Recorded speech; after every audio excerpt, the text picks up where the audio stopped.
Greetings, everyone. We're going to go ahead and get started, and we'll start with a couple awesome students from the Mayor's Youth Council. Right. Hello, my name is Chi Clark. I'm a member of the Grand Rapids Mayor's Youth Council and a junior at City High Middle School. Welcome to Kidspeak 2018, Tearing Down the Walls. Hello, my name is Andrew, and I'm a senior at City High School, and I'm also a member of the Mayor's Youth Council. We will be your MCs. We thank you all for joining us today and appreciate your support of events like this that allow youth the opportunity to be heard. Today's proceedings are being streamed live on the City of Grand Rapids Facebook and YouTube pages, and we have GRCC taping today's event, which will be aired on the Grand Rapids Public Schools Cable Channel 27. In the next 2 hours, you will hear directly from young people about a subject that was selected by the Mayor's Youth Council. Get ready because you will hear very honest, heartfelt, and candid testimonies. But first, please welcome Natalie Gilbert, this year's Kidspeak Subcommittee Chair, to talk about how we arrived at this year's topic.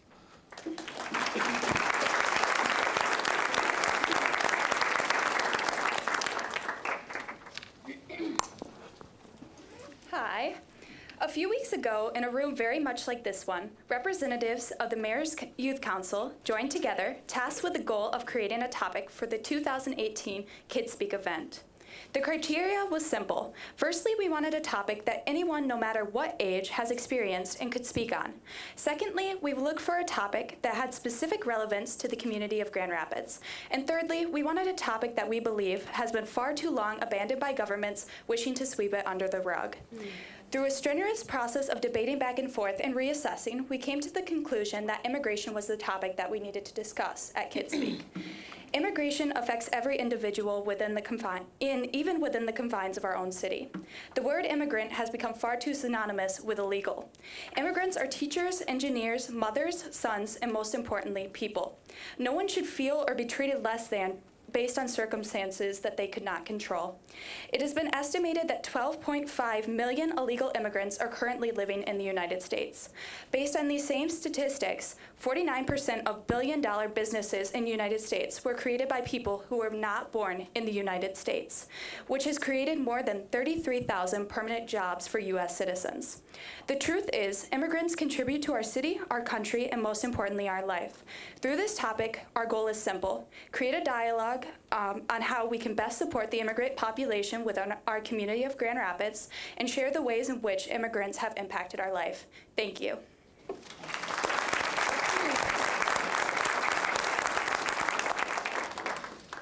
Thank you, Natalie. Kidspeak is an annual forum created by Michigan's children and facilitated throughout Michigan. In Grand Rapids, this forum is facilitated by the Mayor's Youth Council. We are a group of high school teens who live in the city of Grand Rapids, and we attend a Grand Rapids public school. As council members, we meet with Mayor Bliss monthly to discuss issues facing youth today. We also learn about community and the role city government plays in our lives. And speaking of the Mayor's Youth Council, I want to give a special shout out to my fellow council members who are working to ensure this event is a success. For those who are in the room, please stand to be recognized.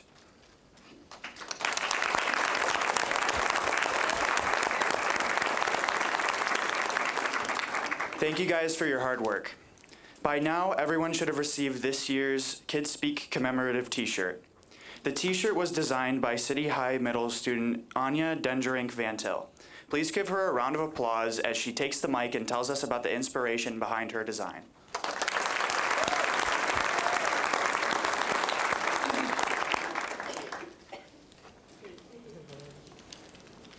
Good morning. I'm Anya. So thank you for being here, and thank you to Chi for volunteering me for this project, and thank you for whoever translated my design onto the t-shirt. It looks great. That being said, I'd like to think that my inspiration for the logo is pretty obvious. The current administration chooses to focus on racial stereotypes and falsified statistics, ignoring the fact that their wall is an infeasible, inhumane, and oversimplified way to deal with the complex problem of illegal immigration. The slogan, "Tearing down the walls," is pretty literally translated in the logo. It is important for us to join together to create a dialogue that crosses all political, imagined, and physical barriers. So, thank you.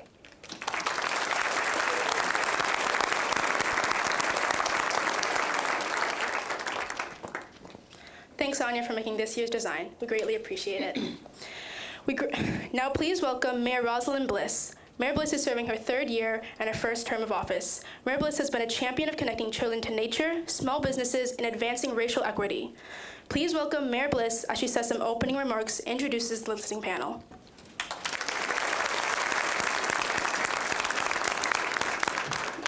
Thank you. I am just going to say a few words of welcome. I'm so glad to see the chambers filled for this really important day. This is actually one of my favorite days throughout the whole year, this time that we take to pause and to listen to youth leaders. So every youth in this room today is a leader, and I feel so unbelievably fortunate to have the opportunity to spend time with the leaders in this space through the Mayor's Youth Council. I also want to say thank you to Shannon, who's running around there in the back, Shannon Harris, who works with me to coordinate and lead the Mayor's Youth Council. And then I also want to just personally say thank you again to our Mayor's Youth Council members. They work for months and months and months organizing this event. They do all of the work to make today happen. They deserve a lot of credit because very often events like this, we don't see all the work that goes into them. So I just want to personally say thank you. I've watched them over the last several months organize and coordinate this event, and I just want them to know how grateful I am for their work. So with that, I'm going to turn it to our listening panel and give them an opportunity to introduce themselves to all of you. And I think I will start, let's start down here with Lynn Heemstra, who is also instrumental in making sure that this event happens. Thank you, Mayor. Lynn Heemstra, our community's children. Kurt Rebhart, First Ward City Commissioner. Sonia Hernandez, I'm with the Hispanic Latino Commission of Michigan, as well as the YMCA of Greater Grand Rapids. Jim Talon, I'm a county commissioner in my 18th year, and I represent parts of all 3 wards of the city of Grand Rapids. Sunita Lanier, Third Ward City Commissioner, and then we can go to the back and then come back up. Good morning, everybody. David Marquardt, Director of Grand Rapids Parks and Recreation. Eric DeLong, Interim City Manager. Christian Grant, Grand Rapids Public School Board. And I'm Lupe Ramos Motudi. I serve on the State Board of Education, an elected member, and I'm also the chairperson of the Committee to Honor Cesar E. Chavez. Wendy Falb, President of the Board of Education. Matt Gillard, the President of Michigan's Children. Carol Hennessy, I'm a Kent County Commissioner, District 14, which represents several areas in the city of Grand Rapids. Maureen Slade, Grand Rapids Public School Board of Ed. I'm Ruth Kelly, and I represent the 2nd Ward in the city of Grand Rapids on the City Commission, and we'll turn to the folks in the back here. I'm going to stand because I'm too short. I'm Patty Cottle. I'm the Diversity and Inclusion Manager for the city of Grand Rapids. Good morning, everyone. My name is Kelsey Perdue. I am a volunteer with Equity PAC. I am a 3rd Ward resident, and I'm a former Mayor's Youth Council member. Tony Baker, and I'm on the Grand Rapids School Board. John Matias, I'm on the Grand Rapids Public School Board. Catherine Downs Lewis, member of the Grand Rapids Public School Board. Allison Coomer, Refugee Education Center. Dan Nicaracheo, Grand Rapids streamer, DACA recipient, and I'm a member of the West Michigan Coalition for Migration Reform and previous Mayor's Youth Council member. Malika Brown, Director of Equity and Inclusion for the Grand Rapids Public Schools. Chuck DeWitt, Chief Deputy at the Kent County Sheriff's Office. Eric Payne, Deputy Chief of Police, Grand Rapids. Jen Shockey, Grand Rapids Public Schools Board of Education. Lionel LeGrand, Link Up, and 2nd Ward resident. Good morning, Raynard Ross, Grand Rapids Public School Board. Good morning, my name is Stacy Stout, Assistant to the City Manager with the City of Grand Rapids, also the Latina Network of West Michigan, and 1st Ward resident. Great. Thank you. Thank you all for being here today. Thank you, Mayor Bliss,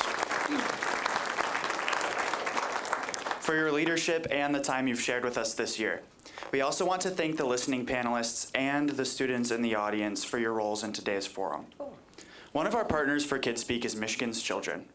Michigan's Children is a statewide organization that advocates for the needs of children. Michigan's Children created Kidspeak and facilitates these forums around the state. Please welcome Matt Gillard, President and CEO of Michigan's Children, as he gives some remarks.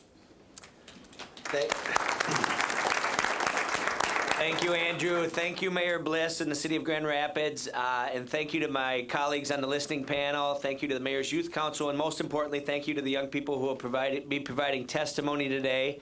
I am Matt Gillard, the President and CEO of Michigan's Children. Michigan's Children is a nonprofit child policy and advocacy organization focused on the support of public policy in the best interest of children from cradle to career.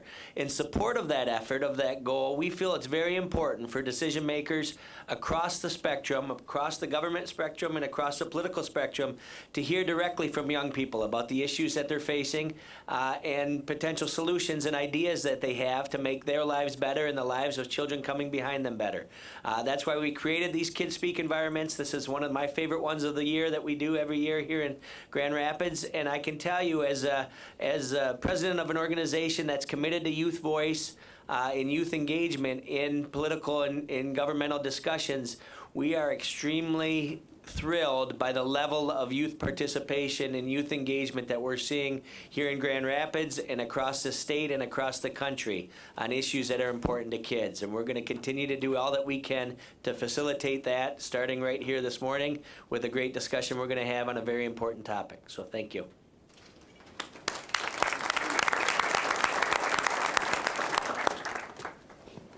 Thank you, Mr. Gilliard.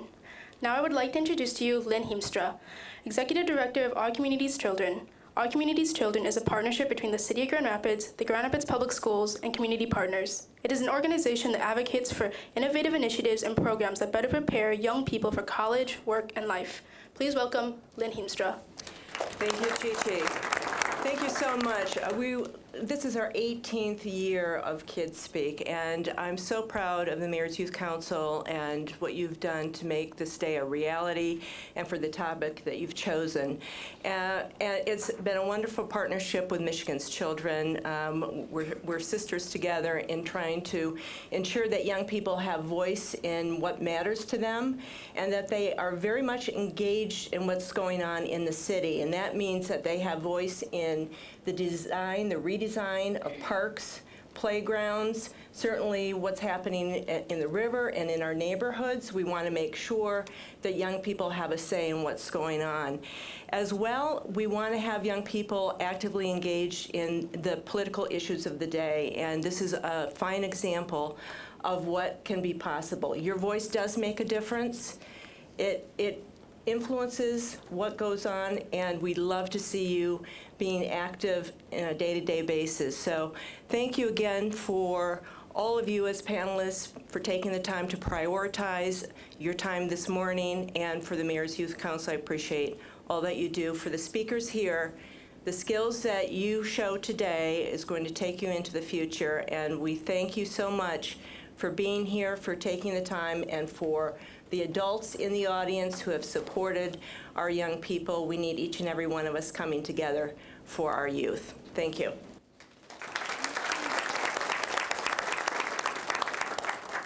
Thanks, Ms. Lynn. People from all over the world come to this country for many different reasons. They speak other languages, bring their customs, and practice their traditions. Whether real or invisible, walls are often created out of fear and need to protect or preserve. How do we seek to embrace these differences? How do we seek to understand and embrace these differences? We'll hear the answer to this question starting with me. I'll be giving my testimony now. Having grown up part of a diverse family, I've been immersed in various cultures and experiences, all of which have exposed me to different environments, perspectives, and traditions. I've gained a deep appreciation and understanding of a variety of backgrounds while also learning to share and embrace my own. The immigrants within my community, my friends, fellow students, teammates, and family have all given me wonderful memories and enriched my life with their unique cultures. They're a primary part of what makes me associate Grand Rapids as home. As a 16-year-old high schooler, I may not know exactly what I want to be, but they've helped inspire who I want to be. The persistence they've maintained throughout their life, their determination to help others, their positivity, wisdom, and impassioned kindness have all motivated me. And I believe that they shouldn't just be an example to me, but to everyone, because with them, our city can become better. It can thrive not in spite of, but because of such diversity. For all the positive impacts immigrant friends and family have had on me, I would love for our city to give back and make it easier for other people to have these influential experiences, just as I've had them. For our city to recognize that people who come from different backgrounds still have valid needs and are just just as valuable as any other resident. Grand Rapids needs to be pushed into interacting and embracing different cultures and concepts more often so that this city can go beyond promoting tolerance, but acceptance. So we allow these differences to create a stronger and more beautiful community with equal opportunities that benefit everyone. I want to see Grand Rapids become not just another city, but a home for all cultures and people. Thank you.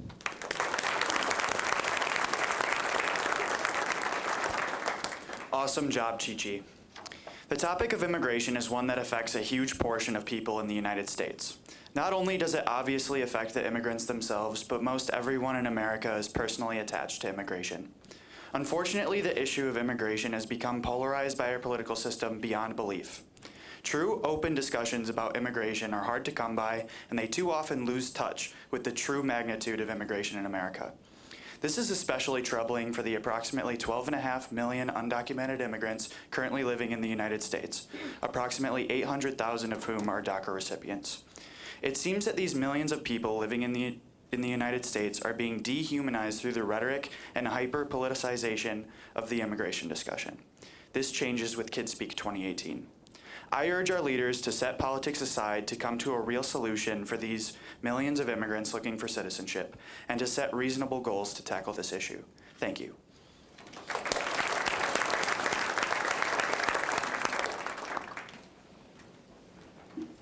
Thank you for your testimony, Andrew. You speakers that are here today were asked to answer one of the following questions that we, the Mayor's Youth Council, helped develop. 1. Should immigration reform include the extension of a border wall? Should preferences be given to those who can demonstrate merit and the highly skilled? Why or why not? What is it like growing up in Grand Rapids as a person from a different country? What do you want people to know? What stereotypes should be dispelled? What resources should be provided to ensure that refugees and immigrants feel supported in Grand Rapids? 3. Are immigration laws too strict, too lenient, or just right? Please explain your answer. 4. Describe an ideal pathway to citizenship. 5. Does one's citizenship status affect their ability to access affordable housing, healthcare, education, employment, etc.? Does one's status limit their choice for the future? Please explain. 6. What can elected officials do to decrease discrimination against refugees and immigrants where you live and/or go to school? 7. What contributions have immigrants made to your community? Have you been discriminated against, felt unwelcome, targeted, isolated, etc. in Grand Rapids because you or your parents are from another country? What is/was your experience like? How did it make you feel? 9. The future of nearly 800,000 dreamers aged 15 to 36 years old is uncertain. What action should the federal government take regarding this population? 10. What effect does deportation have on you or someone you know? 11. Does an increase in the immigrant population threaten the distribution of resources? Does it impact how the United States keeps its citizens safe? Why or why not? And 12. Native Americans are the indigenous people of this country. Africans were brought to America during the slave trade. Does that make everyone else an immigrant? Please explain your answer.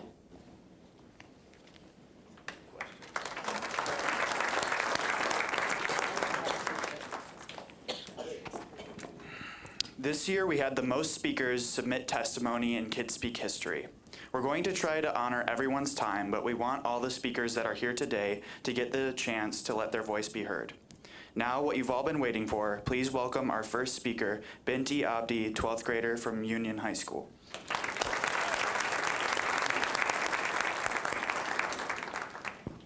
Thank you. To be called a refugee is the opposite of an insult. It is a badge of strength, courage, and victory. I was born in Kenya, in a small village 12 miles from Nairobi. My mother, a Somali Tanzanian woman, and my father, a Nigerian Tanzanian man, came to Kenya to escape the violence that went on in Somalia. For the first time of my life, I lived in fear. I'm not talking about fear of small spaces, heights, spiders, but fear of my government. As a child, I was always told I had to only speak when spoken to, clean and cook and listen to others. I didn't have an opinion or a voice. Despite this, I spent most of my days running with my oldest brother, playing traditional games, sharing stories, and living the life of a Zigua. When I was younger, my brother, cousins, and I would go to the Capitol, sneak into the compound, and listen to news and debates. It was at this time I fell in love with politics. Being a victim of war, I lost not only family members, but my people. I also lost myself and the true meaning of life. I dreamt of a society where people can become anything they want to, where police and military were protecting the people instead of killing, and a society where the government would use their power for good rather than bad. But after the genocide, I thought there was no such thing. It wasn't until we were placed in the refugee camp I began to find myself again. When I first arrived to America, what stuck out to me most wasn't the cars, the buildings, or even the houses, but the people. The eyes of the people were different. They didn't have hate, fear, or sadness. They had something else. Growing up in Grand Rapids as a person from a different country, life was challenging, but my dreams soon came true. Learning a new language is hard enough, but trying to learn it at the age of 8 seemed impossible. I met with countless of tutors and studied tirelessly. At the time, I could only speak 3 languages. When I found out I was going to attend school, I couldn't believe my ears. I was excited to learn how to read, write, and even draw. Grand Rapids opened me up to a lot of different opportunities, and I was determined to take advantage of every single one of them. Grand Rapids has become more than a city. It has become a home, not just to me, but a home to others as well. As an immigrant and a refugee, I've grown to love this country. I'd hate to see it turn out to a city where immigrants live in fear, where every time you step outside, you're afraid. But the stereotypes in the media have tainted the image of refugees and immigrants. People now seem to support anti-immigration laws rather than promote immigration reform. It's not easy leaving everything behind. By isolating refugees and immigrants, you're making it harder for them. Resources that should be provided to ensure that refugees and immigrants feel supported in Grand Rapids would be like a PTA or other group meeting with community members, partners, caregivers to discuss the current policies, climate, and impact on students, families, and communities. If necessary, provide translation service for those whose primary language is not English. Another resource can be support from teachers, counselors, administration to engage students and family in discussing and addressing all forms of bullying, hate-related incident, and possible immigration enforcement activities. I share this with you today because I want you to understand that refugees and immigrants come here to become something more than just a victim of war, oppression, and corruption. As a Kenyan refugee, I became a member of the Mayor's Youth Council, student representative for the Board of Education, a Grand Rapids Police Explorer, president of the National Honor Society, a battalion commander at Union's Junior Reserve Officer Training Corps, and so much more. I can honestly say that that refugees and immigrants matter.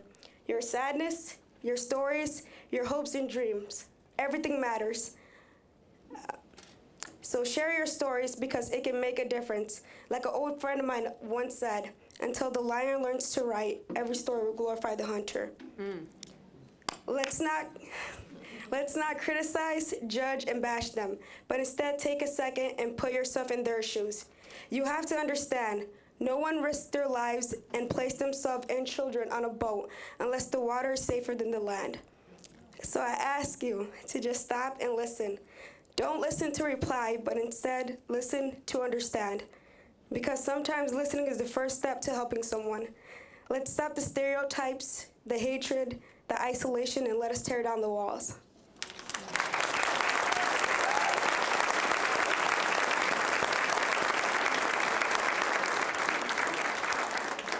Michaela Riley, 11th grader from C.A. Frost Environmental Academy.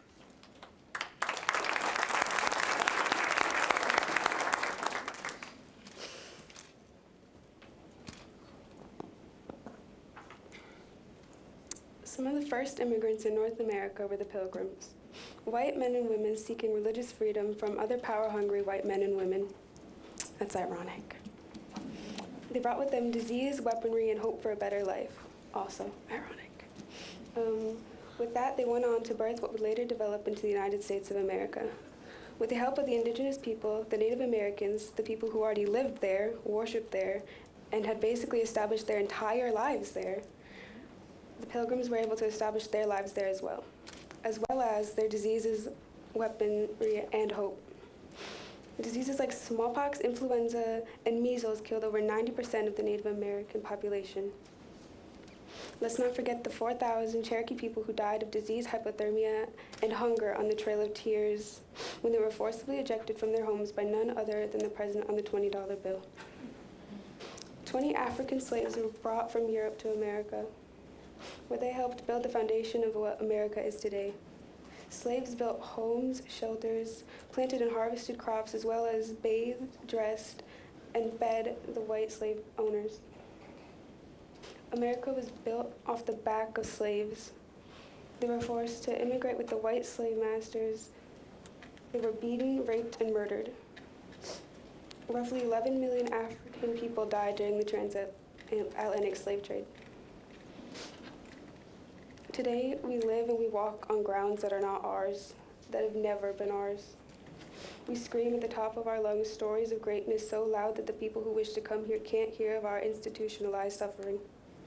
America has yet to come to terms with its violent past, with unknown massacres happening to its neighbors right now, but has yet to discover what the future holds.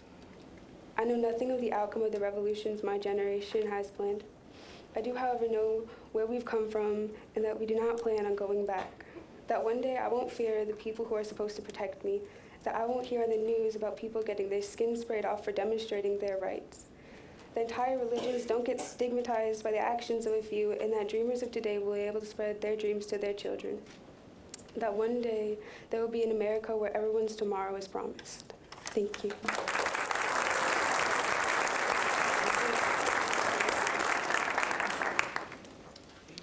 Simran Kaur, 10th grader from Forest Hills Northern.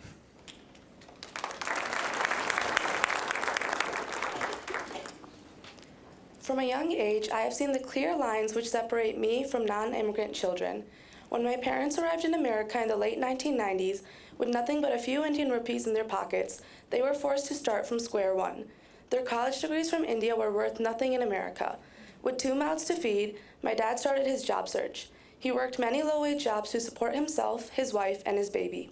Through years of hard work and sleepless nights, my dad went from filling gas at stations in the pouring rain on freezing nights for minimum wage to owning a very small local store downtown.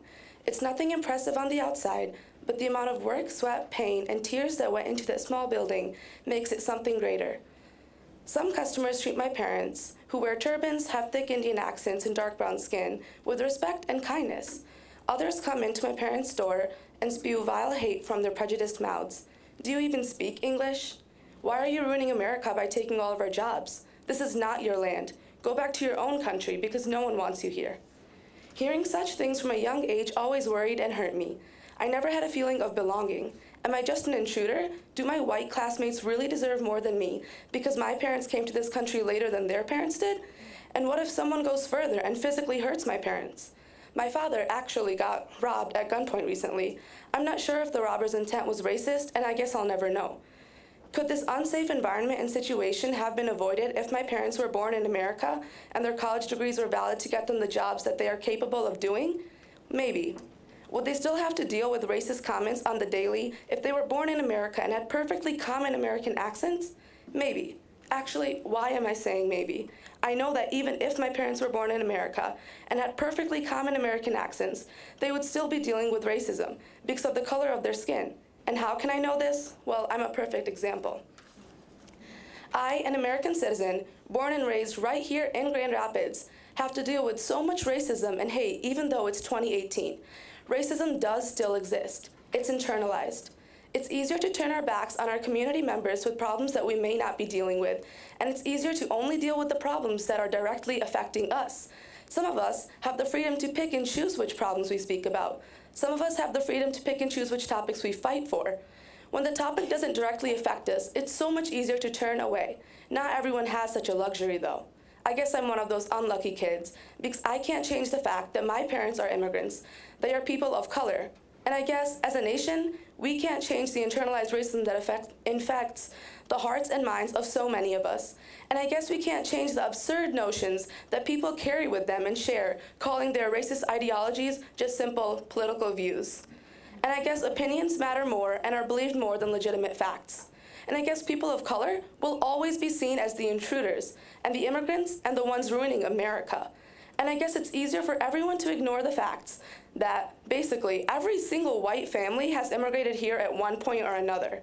And I guess it's less complicated to ignore the fact that this is not the land of white people. It's just effortless, ignoring the fact that we killed and pushed so many Native Americans off their land. And to this day, we do not treat them right. Pretending that this land belongs to, and always has belonged to, white Americans is just easier. I guess it's just simpler to pick and choose which parts of history we, as a nation, teach our youth. I guess the lives of immigrants are nothing but bothersome political debates that so many privileged people have to deal with in long office meetings before returning home to eat dinner with their families who have most likely never experienced such things, while immigrants deal with the real problems in the real world. A world where they can't turn their backs on an issue or sleep on a topic just because this topic about immigrants' rights, their rights, my parents' rights, affects every second of our lives. We are people, not just problems up for debate.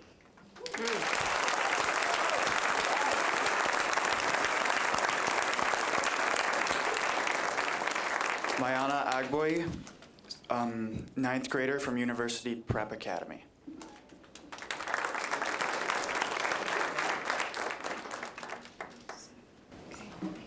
Hi. My name is Mayana Yawa Agboy. I am a daughter of an immigrant man named Wisdom Yawa Agboy. Growing up, I've always loved my father, and I only had my father. Seeing him work from 8 in the morning down to 10 o'clock at night, it hurt me because I've never had him next to me. He's always working, house to house to house. He's a painter, and now he has his own business, yet people still discriminate him. They tell him to go back to Africa. Do you know how to speak English? I can't understand you. And people look at me weird. You're not supposed to be here. What was your mother thinking? That wasn't right. Being mixed is hard because I'm seen as a fusion. I'm seen as a weird being that wasn't originally supposed to be here. That white and black can't mix wasn't never supposed to. Add the fact that I'm part of the LGBTQ community. I'm weird. I don't have a clothing style. I don't have a set personality. I'm everywhere. I'm different and I'm weird. People today don't like weird. Lately, there's been a lot of talk about a wall. A big wall that will block other people from many different countries from coming into America. Our president is trying to deport most of all immigrants and put up a wall to keep more from coming in a means of making America great again. But America wouldn't be so great, would it? See, somewhere online I read a quote and it said, "Only the foolish build a wall, while the wise create bridges." So instead of making connections and helping other countries, the president wants to keep out everyone out in a way of making America great again. But are we great if we deny thousands of immigrant families citizenship because they come from a certain part of the world?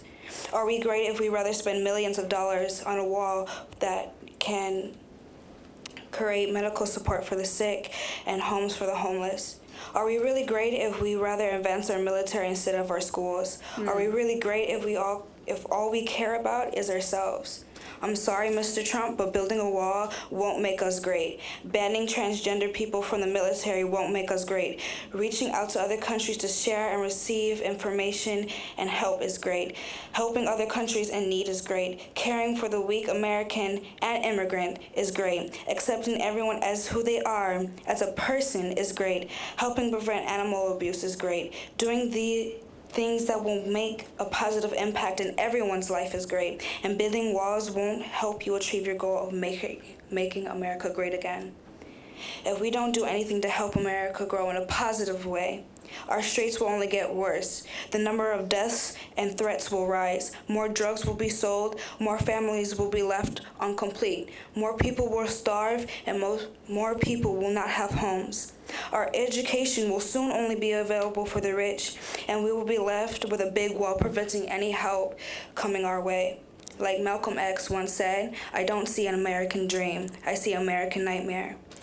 We can always turn this nightmare into a dream. All you have to do is tear one wall down at a time, and at the end of it all those broken walls will make a bridge that will lead this country into actual greatness. It doesn't matter what wall you tear down. Maybe it's the wall of racism, or the wall of perfect image, or the wall of anti-LGBTQ. No matter what wall you decide to tear down, it's always another step to succeeding. It's another step to growing as a community, and it's also another step as growing as a person, because you won't see all the people that you are affecting by your racism until you open your mind, your eyes, and actually care about more than money, politics, and power. Thank you.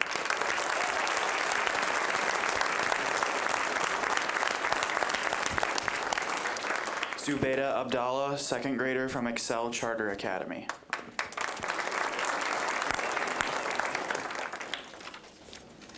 My name is Zubaida Abdallah. I am 7 years old. Growing up as a Somali Muslim in Grand Rapids is sometimes scary.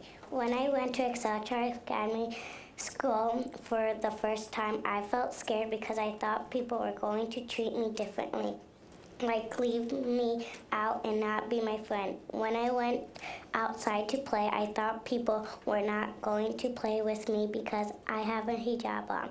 When I went to school, some people made fun of me. They said, "I don't want to play with you because you are Muslim and I don't play with Muslims." But I decided to play with them and they made friends with me. Now I feel happy and I made lots of friends. My friends are using kind words and not saying bad stuff to me. My best friend Layla is Muslim and my close friends are Muslim too. If you are Muslim and wear a hijab and nobody wants to play with you, you should ask another Muslim friend to play with you. My advice to you is that I want everyone to be friends, and it doesn't matter if you are Muslim or not.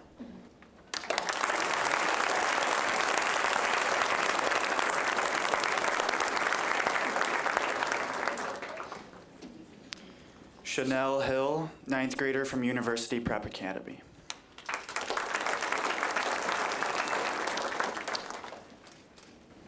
We seek and understand to embrace differences by coming to a realization to see that we're all not the same, and even though we have our differences, we can all connect.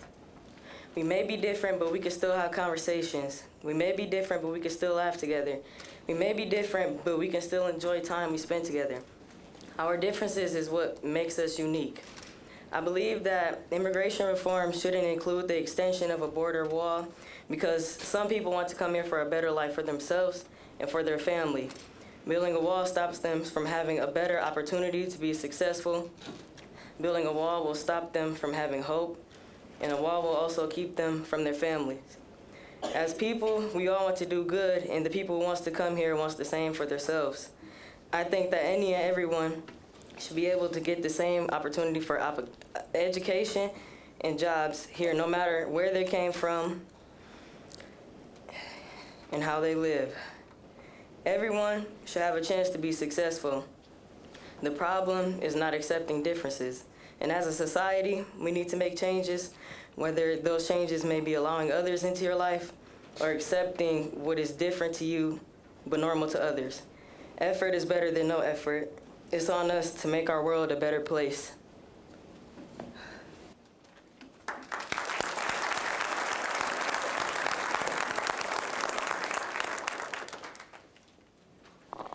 Sophia Ferenzi, sixth grader from Grand Rapids Museum School.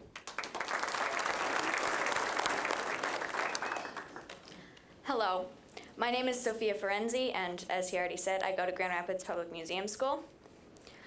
One of the most prominent issues in our country today is the dispute over immigration laws and policies. As our country grows older and new generations are saying and doing radical things, our opinions about these matters are changing. But never have they been as disputed or as important as they are now. However, as we consider the future of this debate, we forget the past. There have been so many immigrants that have shaped our country into what it is today, and I think they deserve some recognition. So many of the things that many Americans take for granted wouldn't exist without immigrants. For example, Google. Did you know that the founder of our favorite search engine was an immigrant from Moscow, Russia? The CEO was also an immigrant. Albert Einstein, our most well-known genius, he was an immigrant. Madeleine Albright, our first female Secretary of State, was an immigrant. So many people who weren't originally from this country, and I didn't even know it. But think about it. Without these people, we wouldn't be where we are today as a country or as individuals. Google probably wouldn't exist, and where would we be without Google? Well, we would probably be dead. And I mean, Albert Einstein was kind of important too. So seriously, we need immigrants. America is about getting where you want to be, no matter where you started. So that should go for everyone. Thank you.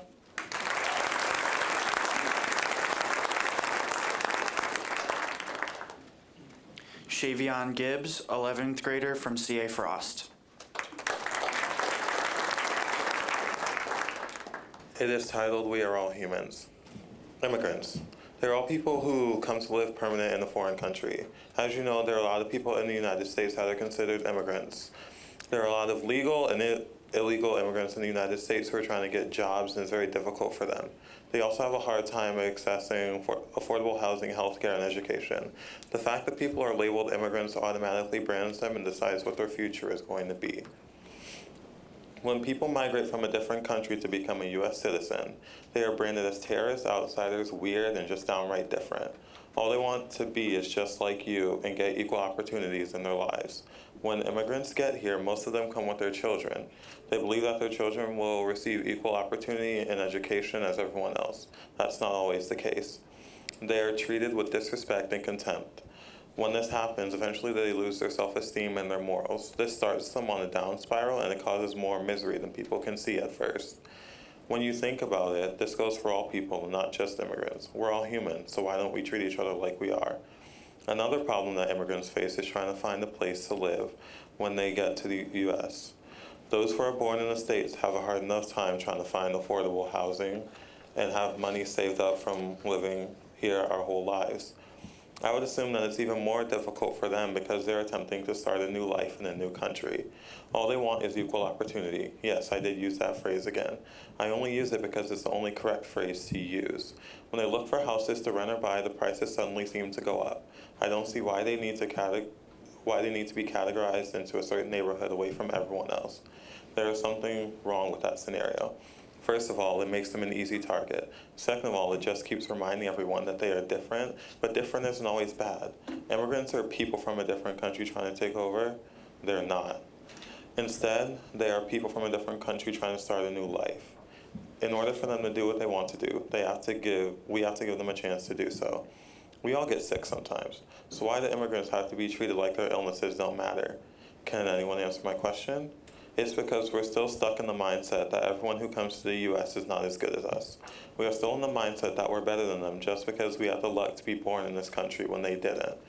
Just because they come from a different country does not mean they should be denied the same health care we get. If we pay for it like we do, they should be able to get it just as much as we do. Equality is key. We have to treat them like we treat each other. Stop acting like they're outsiders. The whole point to my speech is to point out the flaws that we as Americans have. We must treat each other with equality regardless where we come from. We are all humans. We are all created equally, so we should all act that way. In my eyes, immigrants are no longer immigrants. They're just like the rest of us, humans.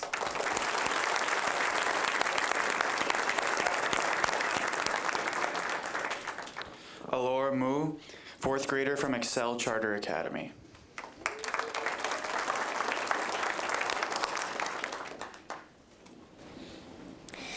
My name is Alora. I am 10 years old. I have 3 little brothers and 1 big brother. I am the only girl in the family, and I was also born in the United States. Growing up in Grand Rapids is sometimes hard because people make fun of me because I'm a different color than them, and that I also speak 1 different language than them. It is also hard because I came from a different country than them. I want people to know that treating people unfairly is so mean. It doesn't matter if you are from a different country or speak different languages, because we are all the same. People always call black people dumb or stupid, but some people have made it through college and are doctors, lawyers, or have their own company. Something that we can help refugees with is some speaking and writing. That is how we can help refugees and immigrants and provide them things needed to ensure success.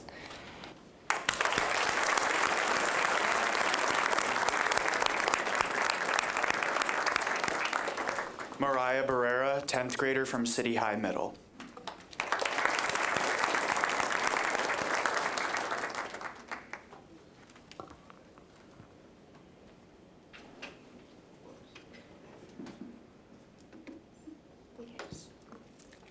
So in this interview, JP, who is the one I took the photo of, explains his immigration story, his political endeavors, and his hopes for the future.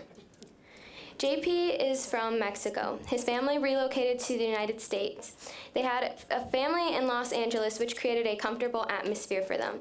Eventually, their journey brought them to Grand Rapids. Now, being here for 13 years, JP admires the atmosphere. For him, his status of undocumentation has always been a fact. He's always been aware of it. Through jokes and humor, he has never shied away from this aspect of his identity. Thankfully, he has received a lot of support from many of his friends. Beyond the people facet of Grand Rapids, he explains it's a good city, and he takes pride in its ever-changing vibrancy. Although JP expresses his satisfaction here, he sometimes feels that he could have been better off in Los Angeles. It seems as if there are more routes to success there in terms of education, the college-bound senior says. He refers to the California Dream Act, which allows some undocumented students to apply for and receive state-based financial aid and institutional scholarships. Unfortunately, legislation just like this has yet to surface in Michigan. Due to this lack of aid, college applications can be a challenge for undocumented students.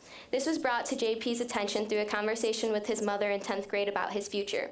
He says it was a sunrise-sunset moment. The awareness and thought of the future was the sunrise, but the uncertainty in growing up elicited the sunset. Now as a high school senior, JP is experiencing firsthand the challenges he had to think about as a sophomore.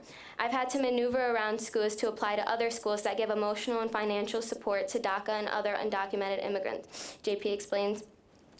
The ambitious senior has applied to many prestigious schools as well as local schools such as U of M, all of which offer support to undocumented immigrants. JP explains his mindset. Right now, he and other recipients of DACA are kind of in limbo, he says, alluding to limbo and the inferno, where people are awaiting their imminent fates.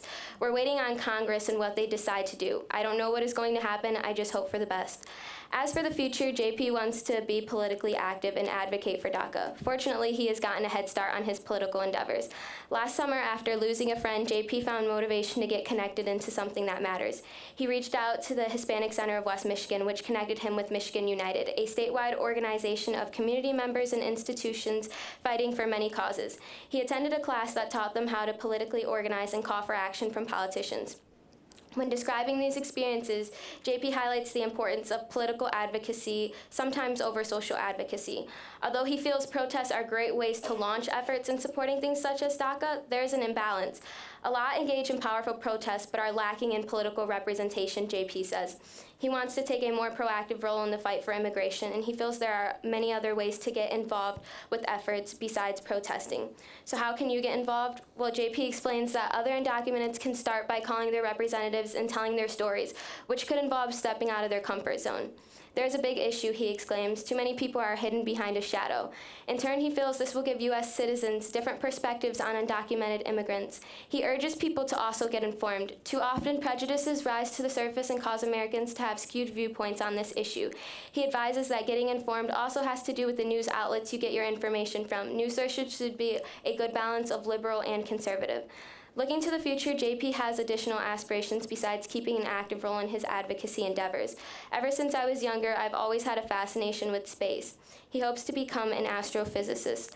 Beyond his hopes and aspirations, JP wants people to see him for who he is, beyond the title of undocumented. He wants people to see him for his accomplishments, not for his skin color. At the end of the day, he emphasizes undocumenteds have a lot in common with those who pushed back against them. Getting hung up on skin color is too divisive, he says. We should focus on values like family, education, etc. At the end of the day, we are not that different. There is more than what meets the eye about JP. He is not only an undocumented immigrant, he is an intelligent, politically literate, creator of change, well-spoken advocate for DACA, and beyond that, a human being.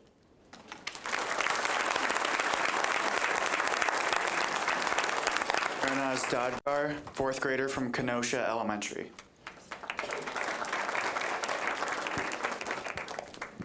Good morning. I'm Marinaz Dadgar, a 4th grader attending at Kenosha. I'm an immigrant, don't worry, a legal one, but today I want to speak as someone with kindness and empathy.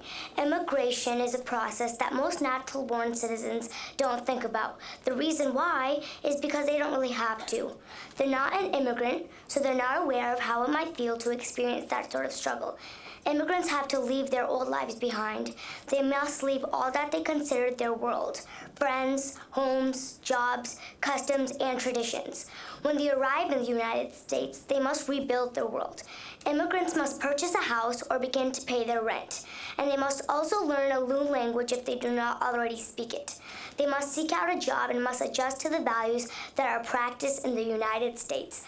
They are hurled with accusations just based on their appearances, the faith that they practice, the languages that they speak of, how they dress, or their accent. It is easy to blame immigrants, people who can be easily accused, people who might not even have the resources to defend themselves. We let fear corrupt us to the point that we refuse to accept that we are much the same, that we have not seen through the eyes of someone who went through so much conflict to get into the United States to begin with. Immigrants are set up for failure, where they must tackle a new environment without any worthy help or guidance. They receive the most difficult jobs and are hardly given resources to actually learn the new language. They are separated into different communities, considered weird and unusual, and something to be feared. I don't think I can ever forget that moment where I heard my sister's classmates whisper amongst themselves that my sister was a terrorist, only because she wore a hijab and spoke in different languages. It was a common joke between them that she was planning to blow up the school. They disregarded the person that we were, isolated us, and made fun of us, because to them they were only some labels, some shaky images of a distant country that you only heard in the news. Immigrants are considered entitled just because they try to get the jobs to support their families. It is an equity that we try to give immigrants with the right resources to actually adjust. People are frustrated, yes, but that is not an excuse to label immigrants as criminals and lazy people. People to be feared and to be joked about. It will be much more easier to get along when we actually start to consider that person as another human being who deserves the same decency and respect.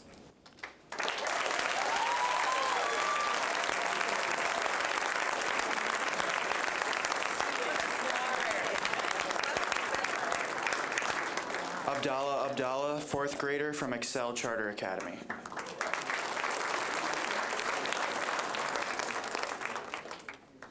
Hello, my name's Abdullah Jamal Abdullah.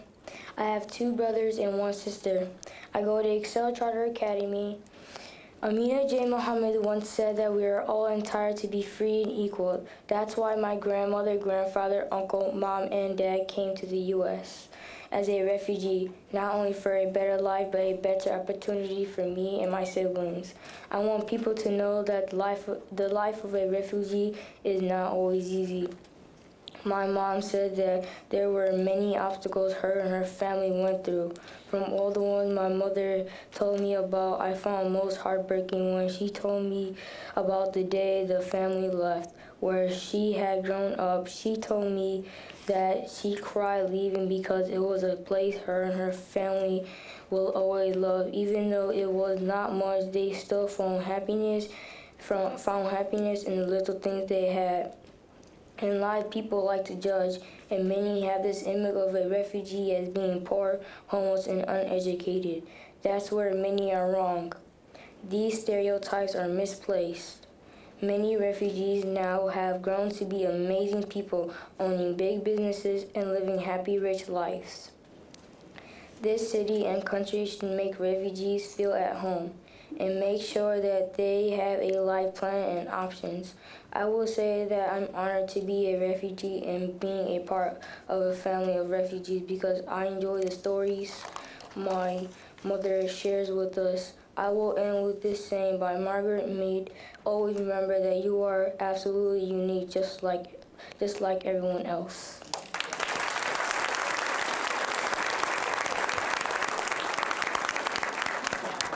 Ozzy Leone, 11th grader from University Prep.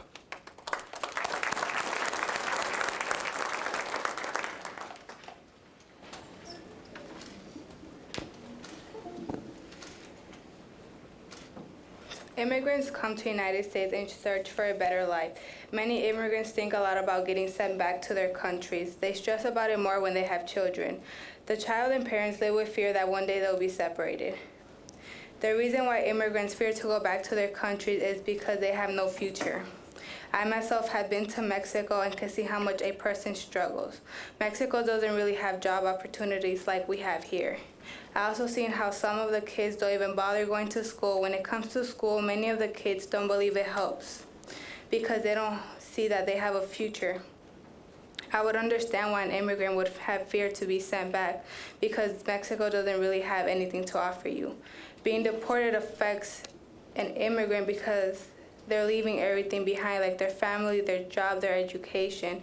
When a parent is deported, it leaves other parents struggling to provide for their family, which then in some cases the oldest child will then want to leave school in order to help out financially. Also, having both parents deported can affect both the child and the parent. It affects the parent because they have no idea what then happens to their child. That then can cause the parent to fall into depression because their family member or mate is in another country and who knows if they'll be able to see each other again. Starting an education for the career that you want to go into and then having to leave it because you're being deported is hard for some people. Having a decent job and then having to find out that you're once going to be deported is stressful for some people because then they have to start job searching again in the other country. Thank you.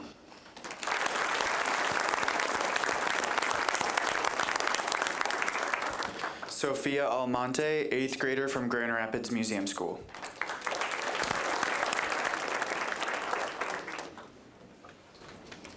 Good morning. My name is Sophia Almonte, and I am an 8th grade student from the Grand Rapids Public Museum School. I've been thinking about the question, does one's citizenship status affect their ability to access affordable housing, healthcare, education, employment, etc.? And does one's status limit their choices for the future? These are some hard questions to answer, but they shouldn't be, because somebody's value of life shouldn't depend on where they are from or how they got there. It should depend on who they are as a person.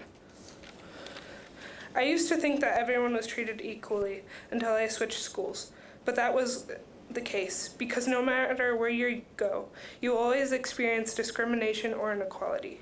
So my answer to the question is yes, where you're from does affect your quality of life, but it shouldn't. So what can we do to change that?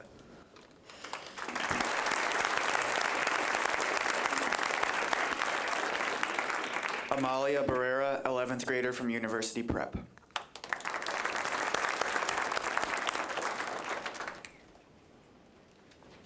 Hi, I am Amalia Barrera.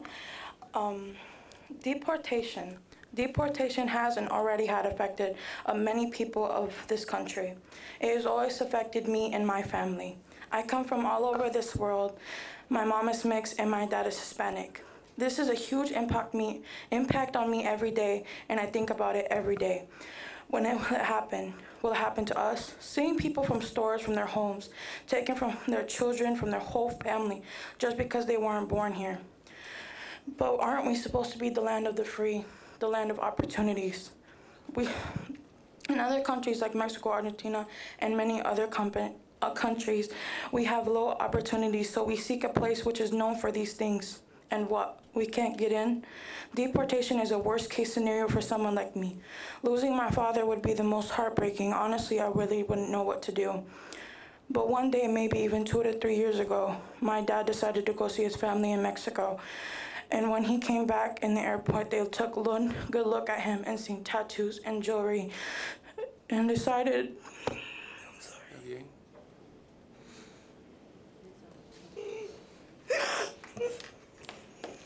It's okay. Take your time.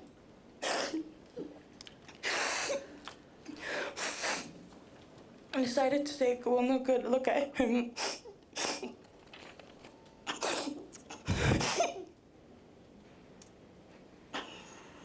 And they took his card. My mother had died.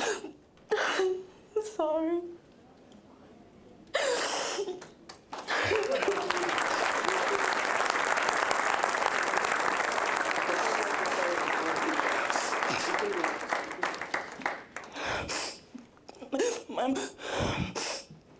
My mom at the time didn't really know what was going on, and neither did I. When we found out, all we could do was cry, thinking he could get taken away from us. We had to get a lawyer and spend money we didn't really have.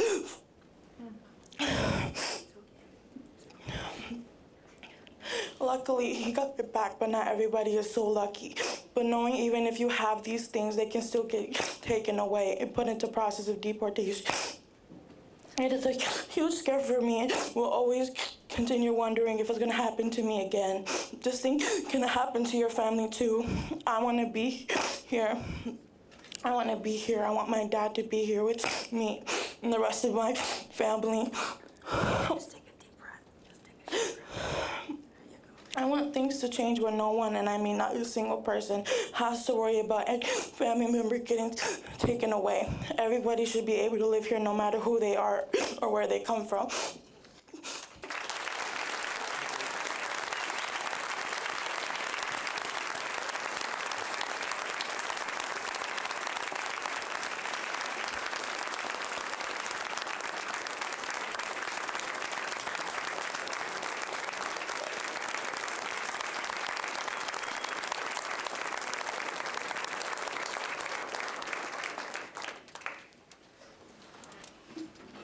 Nithya Balakrishna, 9th grader from Forest Hills Northern.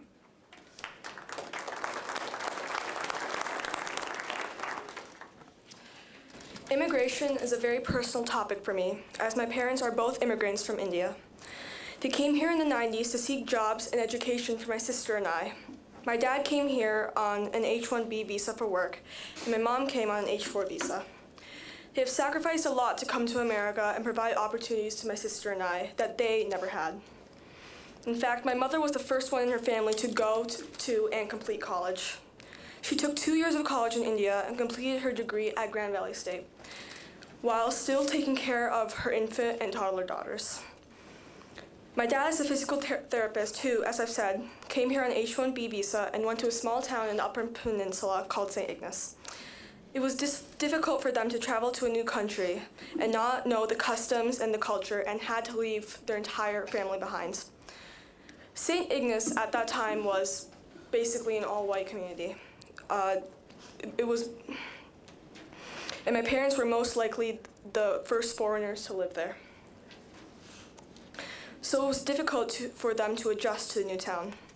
They experienced a lot of hostility and discrimination, particularly after 9/11. My dad, to this day, still experiences discrimination at his work. Some of the patients where he works tell him that they don't want him to care for them because of his skin color or religion. Sometimes the patients or the families are hostile towards him, asking him questions about his race and his religion. It has been a difficult journey for my parents. Because of this, it took them a while to become naturalized citizens. They got their citizenship in 2011, almost a decade after they first came here. What people don't realize is how difficult it is to come to this country. My parents are both hardworking members of the community. They work every day to provide for their family and are involved in passing down Indian tradition and heritage in West Michigan. Now, in our heated political climate, we forget these stories of people risking everything to travel to America, the lands of freedom and opportunity. We judge immigrants' merit or intelligence or worth ethic based on which country they're from, rather than who they are as a person. We have an unnecessary fear of immigrants, fueled by our governments and administration that seeks to reduce all immigration, legal and illegal. This rhetoric has to stop if we want to move forward in our communities and ultimately in our country. Without a doubt, immigrants are one of the most hardworking groups of people in our country.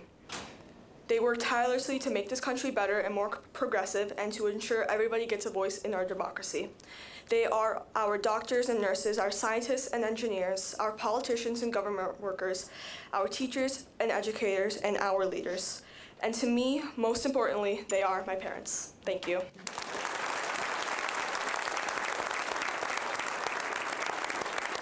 Catherine Huang, 9th grader from Forest Hills Northern.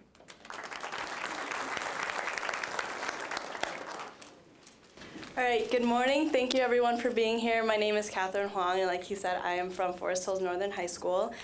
Today I would like to begin by sharing you guys a quote said by John F. Kennedy. He said, "Everywhere immigrants have enriched and strengthened the fabric of American life," and I really do like that quote.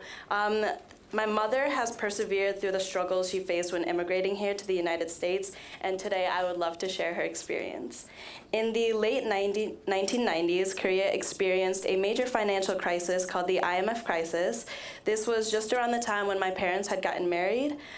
Because of this, it was really difficult to have businesses there, and my dad, who comes from a family of restaurant owners, found it best to sell the restaurant they had been running and immigrate here to the United States. Now, it had been much harder for my mom to immigrate here because she had put in so much work to become a successful dancer, and she was able to pursue that dream of hers, and she was able to accomplish so many things. She was really well known around that town.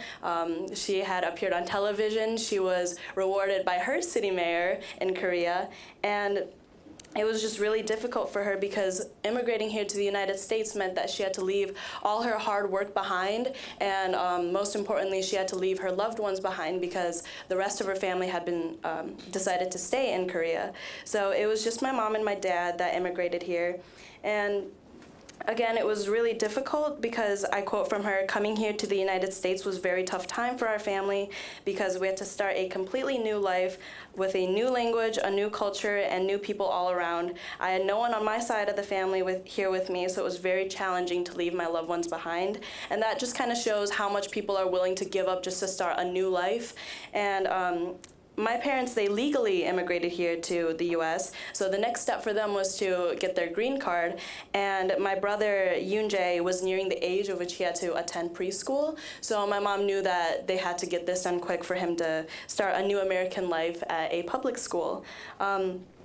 And however, my dad had been working in a restaurant, so it took significantly longer time for them to get their green card. And my mom tells me that the process of getting their green card was the most difficult. And unfortunately, during that time, because of the amount of stress, and I know this can be caused by many different things, but unfortunately, she went through a miscarriage. And I did not even know about that till she told me about this story. And going through something like that is like one of the millions of struggles that people go through, and it's just hard to think about what people have to go through in order to just simply start a new life. And so I feel like as a society we should help build people rather than tear them down because of their struggles. And so many people just kind of go through the unimaginable. And eventually they were able to receive it in time, and it was the beginning of their new life here in the United States of America.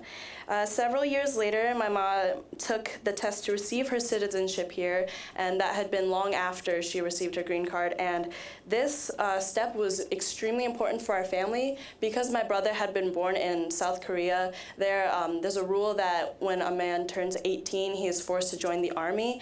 And if my mom hadn't gotten the citizenship, he would have had to stop pursuing his dream of becoming a doctor and leave this country to go back and serve in the military, and that would have been heartbreaking because you know, he would have had to not pursue his dream, and that would mean that my mom and I, who was really close to him, had to kind of be away from him for a while.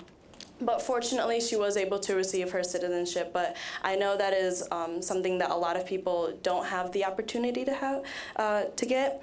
And My mother's story just kind of shows how she simply was willing to give up everything she had worked so hard for in her life to start a new one for her children. And the courage and perseverance she gives me and my brother every day is unparalleled in this world. There are many people out there who want to come here to the United States and start a new life. These immigrant children may grow up to become heroes or people who just change the world, and where would we be without these people? And of course, there are so many people that are willing to give up everything, like I've said before, but when I hear stories about people struggling through immigration, it always just kind of, I think about my mom's story and just what my family had to go through, and it just kind of reminds me of how their story might be like ours and how they take on a new life here to start a new life in the United States of America. So thank you.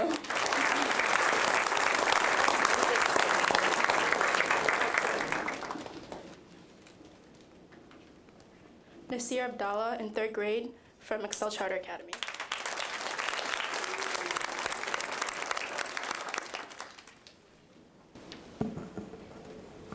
Yeah, pull the microphone right down close to your mouth. There you go.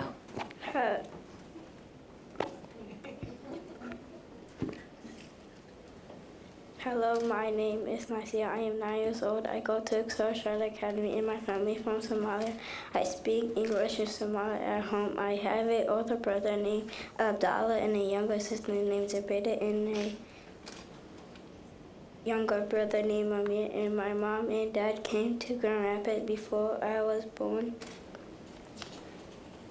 When my mom was wearing her job, everybody started to tease her and laugh at her. She didn't want to go outside in public. When my dad went to Michigan, he didn't know places like the airport or the mall, but somebody helped him.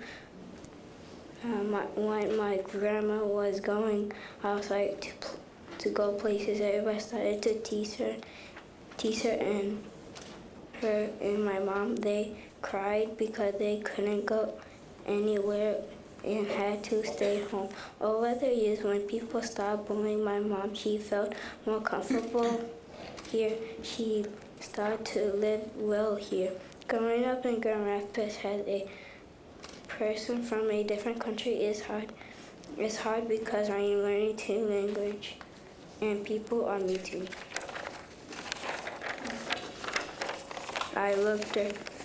I want people to know that it is mean to bully.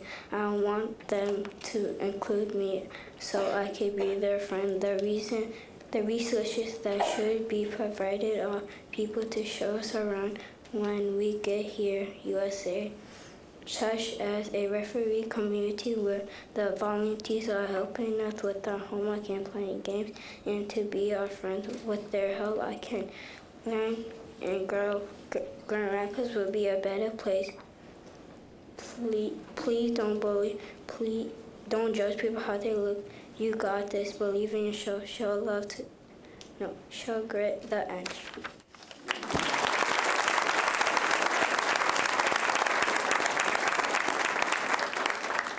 Bodie Bickford in 9th grade from C.A. Frost.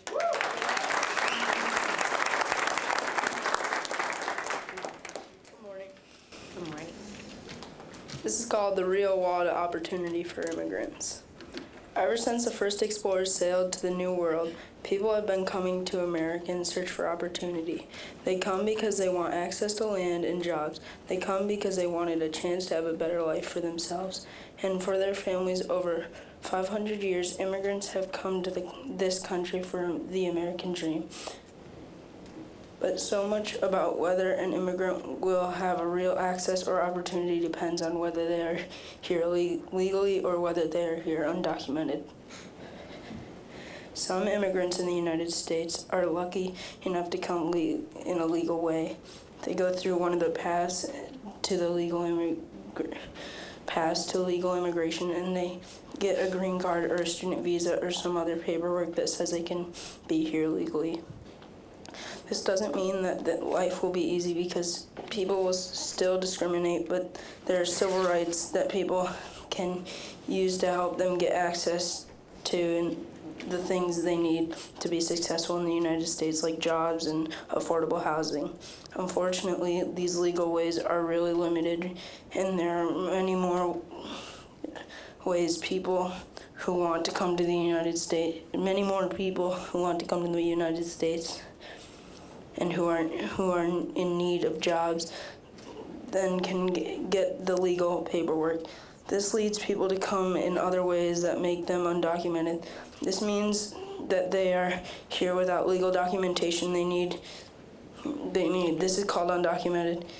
If you or someone in your family is undocumented, then they have lots of obstacles that stand in their way of having the American dream. For instance, if they're undocumented, they cannot qualify for money from the government to help pay for housing. This is very important because rent is really high in Grand Rapids, and without that extra money, people can't afford an apartment or house, so they might have to squeeze in with family or even live in their car. If people do not have a regular place to live, it is hard for them to get to work, and it is hard for kids to get to school and do well in school.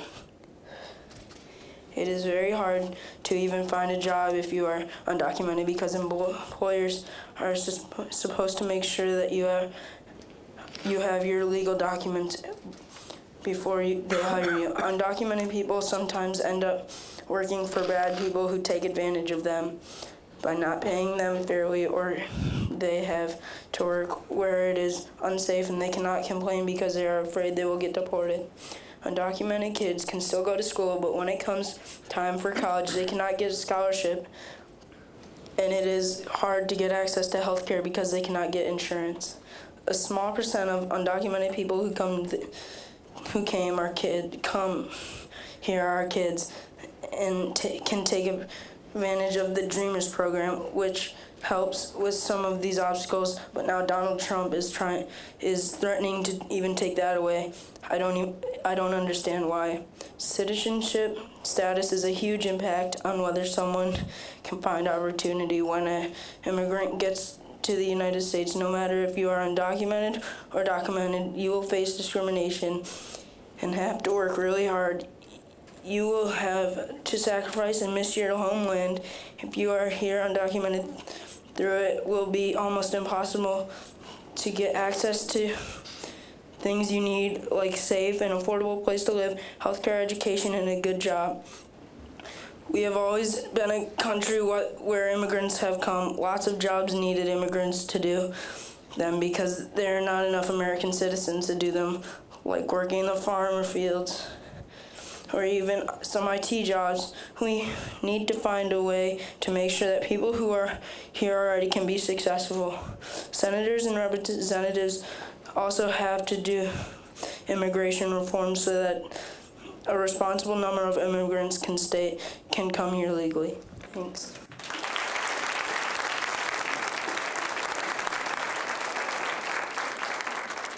Cameron Merrill in 6th grade from Grand Rapids Public Museum School.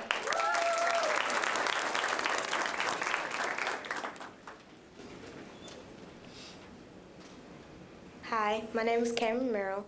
I believe that immigrants make great contributions to communities. I live in a diverse neighborhood that includes immigrant families. I appreciate the many cultural contributions that immigrants have on my community. They bring different food, clothing, and music through cultural diffusion. This is really cool to me because I get bored if there was only one kind of music or certain kinds of food or the same old clothes. Variety makes life more interesting. Some other contributions that immigrants make on the new communities are beliefs and ideas. New perspectives can help with comparisons of old beliefs and new beliefs, which can lead to opportunities of growth and change in the community. Understanding those new beliefs and ideas can help build empathy in the community. Also, immigrants have brought businesses to my community, which help provide jobs for the people who live there. The new stores can attract more people to shop at the businesses in our community, which helps the economy increase. Those are some of the ways immigrants have contributed to my communities. The contributions are important to make every community unique and special.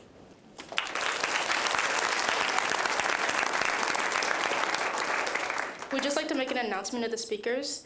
Could we all have you guys speak directly into the mic? Thanks. Okay, so the next speaker is going to be Julian Pearson in 11th grade from UPrep.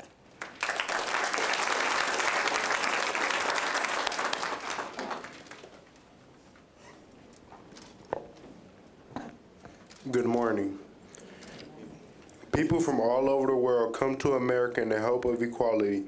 America is thought to be a place where everyone feels comfortable and equal to one another, when the unfortunate reality is it isn't. Still to this day, people are being stereotyped based on the color of their skin, where they are from, and their beliefs.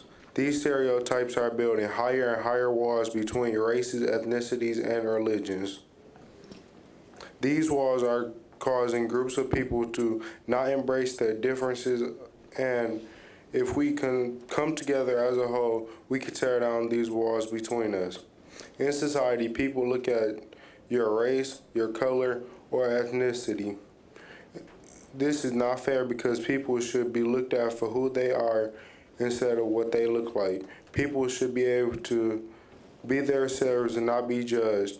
Just because some black people are good at basketball, that does not mean that we are all good at basketball. Just because just because a person is Hispanic, that does not mean that they are an illegal immigrant. As a whole, people need to focus more on one's dreams, goals, and achievements rather than making stereotypes based on their religional beliefs or what they look like. Overall, I feel we can change the trend of building these walls between us. We can bring ourselves together as a whole and tear these walls down, and to where we can get to a point where people can feel comfortable for who they are without the fear of being judged. This will be the first step of having a nice flat surface where everyone can be valued as equal. Let's tear down these walls.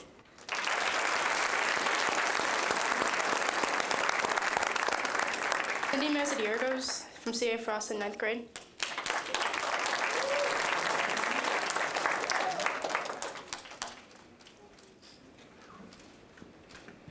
Okay, so I'm a little nervous, but my dad told me I got this, so we're just gonna go for it. At a young age, we are told to dream big, to aim for the moon, so at the very least we can land among the stars. Many of us are lucky enough that we have so many tools and resources at our disposal to accomplish those dreams. Others, like my sister Vanessa, who is an illegal immigrant, doesn't have access to all that I do. 18 years ago, Vanessa, at the age of 5, crossed the border with my parents, chasing after the false idea of the American dream.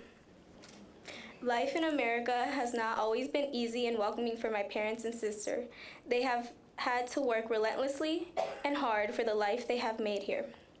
When former President Barack Obama first implemented the DACA program in 2012, my sister signed up and became one of its many recipients. When I asked her what being a dreamer meant to her, she said that for the first time, after being accepted into the program, she felt like she could breathe. She had been walking around holding her breath her whole life up until this point. DACA allowed people that had entered the U.S. illegally as children to live and work legally in the U.S. under renewable 2-year permits. Before DACA, my sister had undergone many humiliations due to being an immigrant, one of the biggest humiliations having to do with her first job. Vanessa, who was 16 at the time, like many kids at that age, craved independence and decided to get a job. Her boyfriend had set her up with a job in the Mexican restaurant where he was working, and without asking her for any documentation, she was hired as a hostess. She had been working for a few days when the manager finally asked her for a social security number. And knowing that she didn't have one, she tried to avoid public humiliation by telling the manager in private. He gave her the go-ahead to continue the workday as normal while he went and talked to his boss. Later on that day, he went to go find her, and he found her in the middle of seating a family. He disregarded the fact that there were others around and proceeded to loudly announce that because she had no proof of working documents, she had to be let go. While the reasoning for letting her go was understandable, the manner in which he did so was not. Others, like my sister, have undergone similar humiliations due to their legal status, which is why DACA was such a huge step for our nation. Recently, however, There has been a lot of controversy about the future of DACA that has my family and the family of the other 800,000 dreamers worried. I believe that in a perfect world, the government would pass the American Hope Act, a bill sponsored by Representative Luis Gutierrez from Illinois. People who entered the U.S. before the age of 18 and have not been convicted of certain crimes would be eligible. They would be able to apply for conditional permanent residency, and after a few years, they could apply for lawful permanent resident status or U.S. citizenship. So far, the American Hope Act is the option that provides the quickest route to citizenship. Over 100 Democrats have already signed to co-sponsor Gutierrez's legislation. The Dreamers have had enough uncertainty and discouragement in their lives, and taking away the little bit of order and comfort in their lives provided by programs like DACA is unjust. This nation was built on immigration and dreams, which is why it is crucial to protect current immigrants with dreams of their own. Thank you.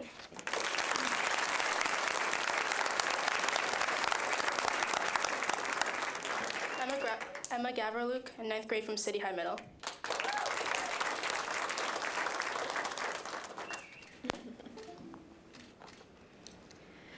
Under our current administration, the United States Citizenship and Immigration Services says that we are no longer a nation of immigrants. This may be partially true because most of us have not immigrated directly, but the majority of us are the ancestors of immigrants. I myself am the product of immigrants. My parents immigrated to the United States in April of 2000, deciding to make this country their home, and they later obtained dual citizenship. I was born in the United States and have since also had dual citizenship both here and in Romania. Most people hear the word immigrant and associate it with the word illegal.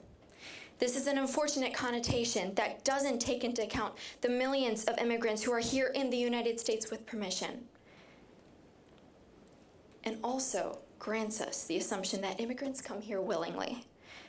However, the definition of an immigrant is a person who comes to live permanently in a foreign country. Therefore, in terms of the connotations assigned to the word immigrant, African Americans that were brought to America during the slave trade would not qualify as coming willingly.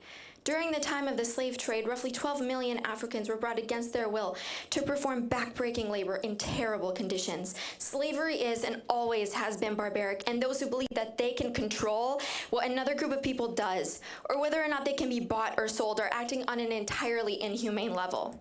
Yet this behavior is still seen today. Pope Alexander VI's demarcation bull on May 4th, 1493, ensured that Spain had the exclusive right to the land discovered by Christopher Columbus the previous year.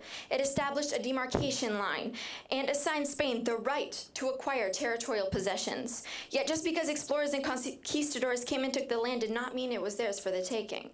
As we all know, the land that was found was not entirely barren, and it was lived on by the indigenous people of our country. Consequently, the common purpose of these explorers and conquistadors was to come to a foreign country to live there permanently. It cannot be overlooked that they and many of our ancestors by definition were immigrants.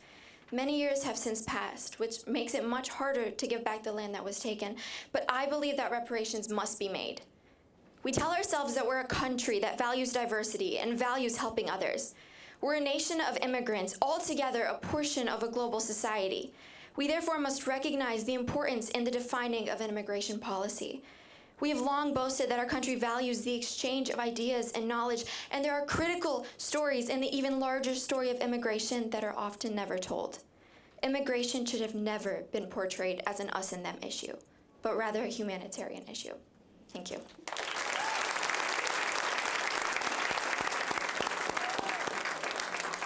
Elizabeth T. Kuhn in 10th grade from University Prep Academy.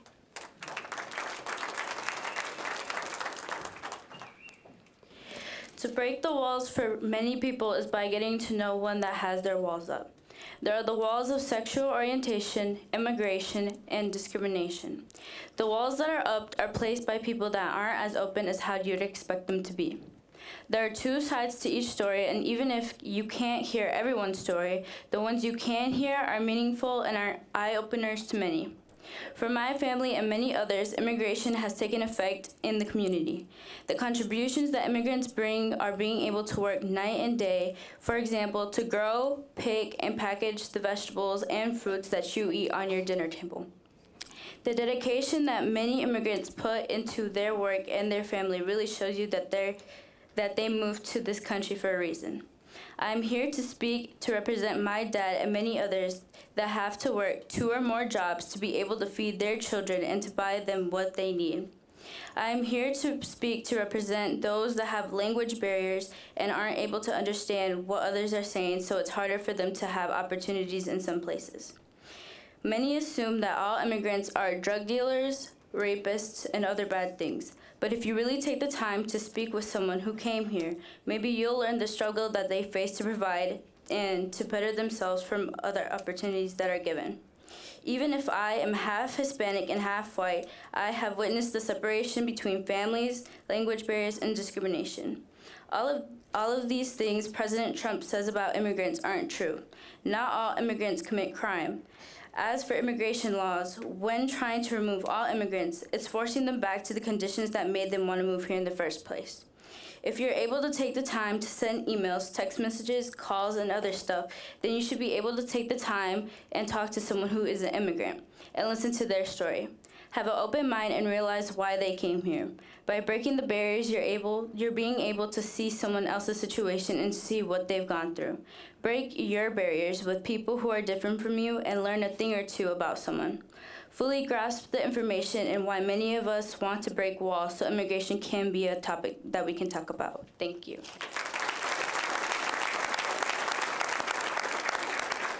Jennifer Tovar Leon in 11th grade from University Prep Academy.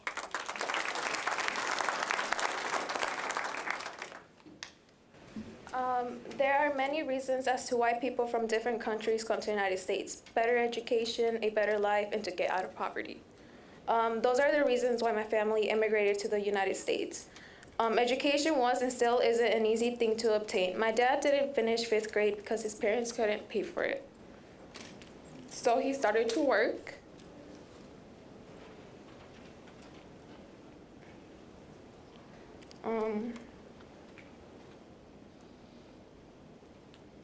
My mom almost went to college, but her sister ended up getting sick, and my grandparents couldn't afford both schooling and health care.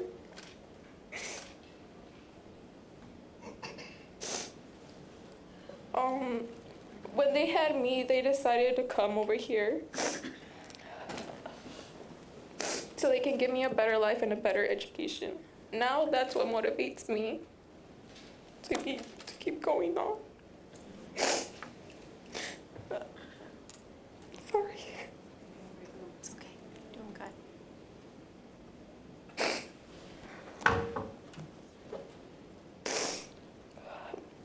I will hopefully be the first one in my family to go to college.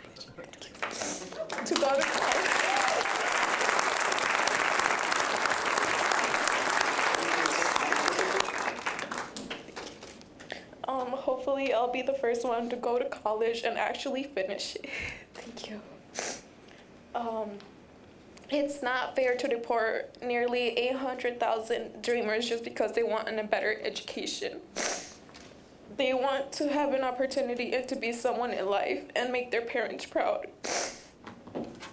The federal government should do is instead of deporting every single immigrant, they should only deport the ones that have caused major crimes. Many Americans talk and make decisions about immigration without actually knowing what it is living in other countries. They need to start talking to more immigrants about what living in their home countries is like in order to find solutions. My plan after high school is to go straight to college and obtain a degree in something in the medical field. I want to make my parents proud and not disappoint them. I want to be somebody in life. I wouldn't have this opportunity if my parents never made the decision to come to the U.S., and I am thankful for it every day.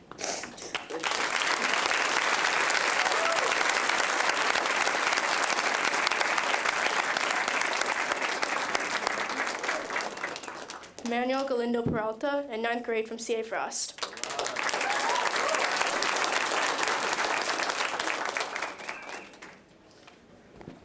Everyone here has a story behind them, and Michigan is full of them. There's many immigrants, and I'm proud that I'm in Grand Rapids because it's a very diverse place, and especially my school. Now I'm here to tell a life experience that impacts me every single day, to give a perspective of who is in our community. A person who is a part of a community who took many risks for a better life, not only for them, but for their families. It is who I proudly call my dad.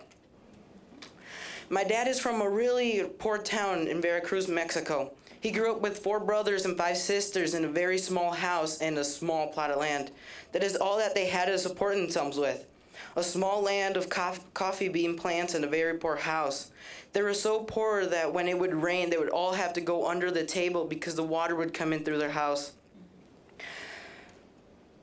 There were days when they had nothing to eat, and if they did, it consisted of a small portion of beans and tortillas. That's all they could have.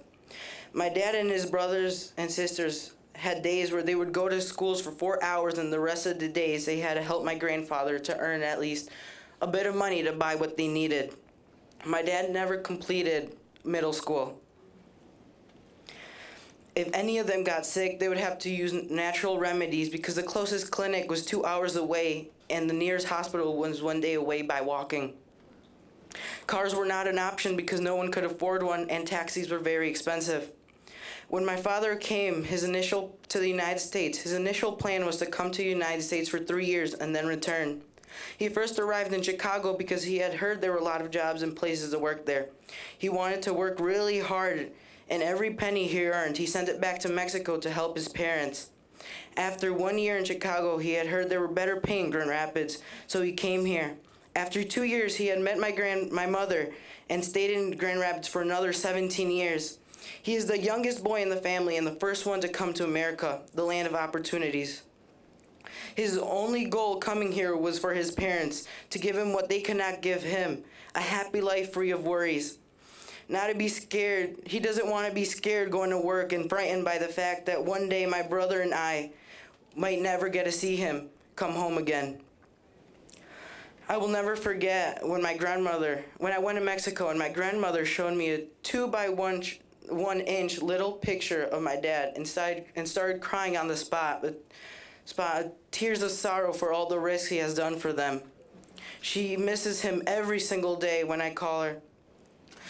For 21 years, he has not been able to be in the arms of my grandmother, who only hear each other through the phone. It has been 21 years since he has left the warmness of what he calls home, where his brothers and sisters, his mother and father, hope to see him once again. I hope one day he will truly be happy. Thank you.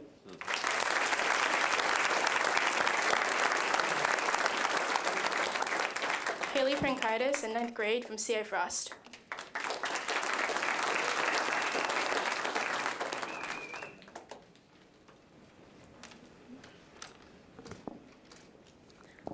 Immigration, a word that has sparked controversy for ages, but it seems like currently it is the heat of every political debate. The current immigration laws are tight and cruel, taking these people from everything they have to nothing. Unfortunately, our current president has a very unfair view of immigrants. He uses stereotypes and thinks that they are all bad people, and this is not true. They deserve a chance just like everyone else. Immigrants move to America for freedom and a new future. The reason immigrants The reason immigrants enter illegally is because they are nervous they will be denied. Immigrants also fear that it will take too much time to process the results and they will be without a job and run out of money. In order to become a legal citizen, you have to take a quiz even American-born citizens would fail. This quiz is irrelevant to living in the United States. Becoming a citizen should be more related to who you are and why you want to come to America, and your moral values. Making the quiz too difficult and unfair is why we have this problem with illegal immigrants. Imagine you're a little girl, and you were born in America. You have a brother, and he's older, and he was also born in America. Your family lives in fear every single day because your parents are illegal immigrants who came to America to start a family and make money for you. One night, your parents get taken and rushed back to Mexico. You're left with nothing but your brother and an adoption agency. Does this situation seem humane? Taking families apart from each other just because they came into America illegally. For some people, America is the only way for them to get into school, make money, and even start a family somewhere safe. I think we should stop pushing people out and focus on legalizing more people. They're already here, and leaving them with nothing is just not fair. Let's make becoming an immigrant simpler so we don't have to take people out of the country they love. Immigrants are humans too. Using these strict regulations are cruel. If we make the process of becoming a citizen easier, we would have lots more legal citizens. They want to come to America because they just need a chance. And although there really is no solution to immigration, I think taking it the wrong way by being strict and hurtful to these people will just cause more resistance. Peace is what we need in this confusing debate of immigration. Thank you.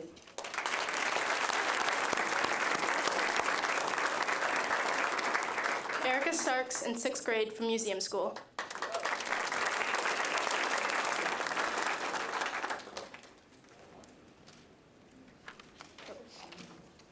Okay, that's a lot of people. Good morning. My name is Erica Starks. I'm a 6th grade Museum School student. I am honored to be here at Kidspeak for the 2nd time. Last time I was here, I talked about racism and my Instagram. But this time, I would like to talk about just immigration, I promise. The question I chose was, what effect does deportation have on you or someone you know?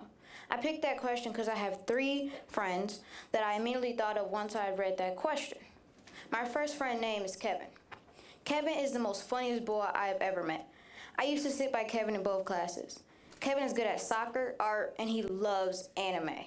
I, therefore, am terrible at soccer, can't make a straight line, and the only anime I've ever watched is Pokemon. My second friend is Emily.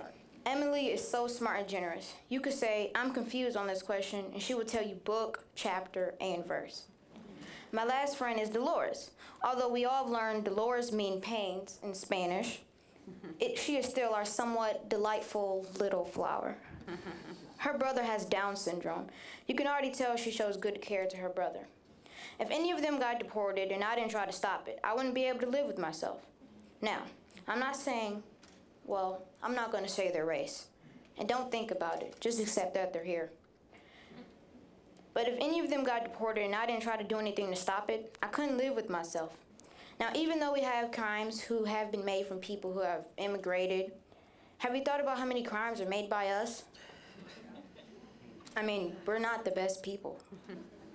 Out of all the sweat, tears, and strength put in just to get to the border and either be told to leave or get most of your things taken away and being worried about getting deported.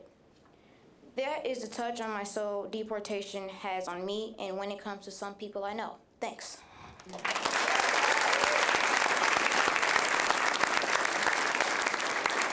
Corin Van Sulikem in 9th grade from C.A. Frost.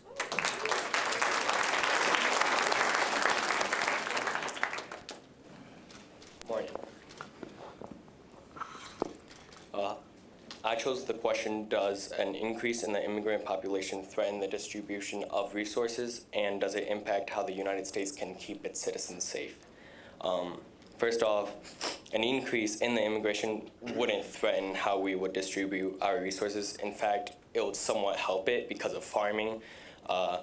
Most immigrants are willing to work labor-intensive jobs, such as farming or construction work. Their willingness to do such jobs will keep prices low and allow produce and production to stay flowing.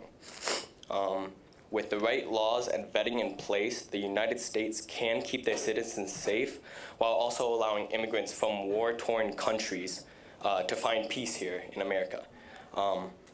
In states like Idaho, Wyoming, and California, where a lot of land is dedicated to farming and produce, you'll notice there's a correlation to that with their immigrant population, as with states like New York or Florida, where there is a lot of new buildings popping up every new year.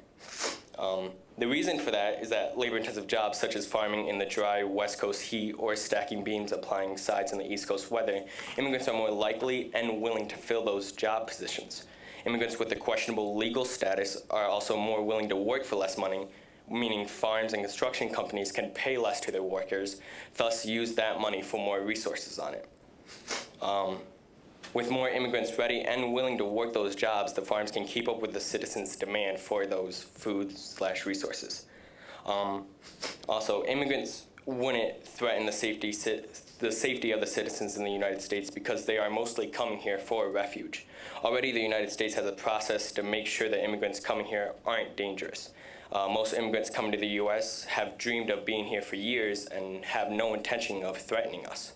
Most terrorists are actually U.S. born, meaning immigrants do not wish ill on us.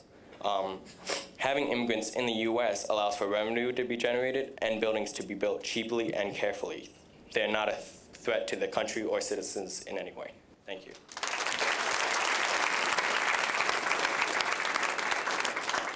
Nikachin Yura Okawasi in 4th grade from Southwest Community Campus.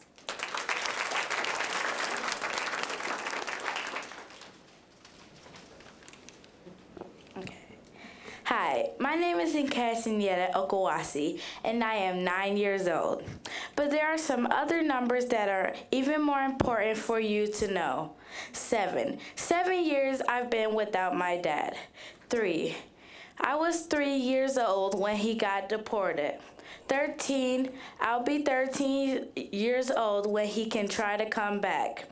My dad's name is Nana Okawasi. He was awesome like most dads are, but I haven't hugged him because he lives so far.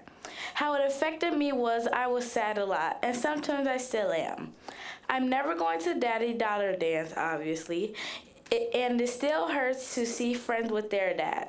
Soccer, graduations, awards, and basketball. All of my accomplishments. He has missed them all. When my dad got deported, it took away half of who I am, and even if he tries to come back, I don't know if he can. But between missed phone calls and time difference, our relationship hasn't been the same since. I'm a girl without a father to come home to. He may not be here, but he is in my heart. I'll be whole again when we aren't apart. My father isn't here, as you can see. Deportation should never be the policy.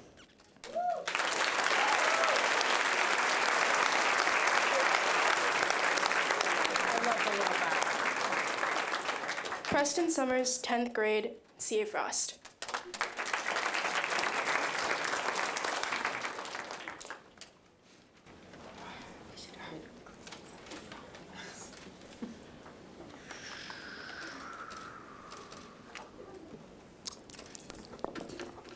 Okay, so my name is Preston Summers. Recently, the United States immigration policy has been in question.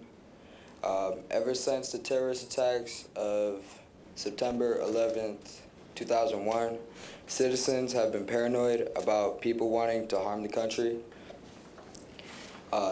Through time, the paranoia has changed from the fear of legitimate criminals coming and hurting the country to just categorizing everybody who isn't from here and trying to send them back because they could have been a criminal. Yeah. Since the election of Donald Trump into the presidential office, the Immigration and Customs Services has become more ruthless and merciless when they're arresting undocumented immigrants. Their families are oftentimes split, and the arresting officers will like tackle them and stuff like they're murderers or something. And I was watching this video, and there was this big dude, like real hefty guy, and he comes through and he just clocks this like older lady kind of thing, and she just arrested her. And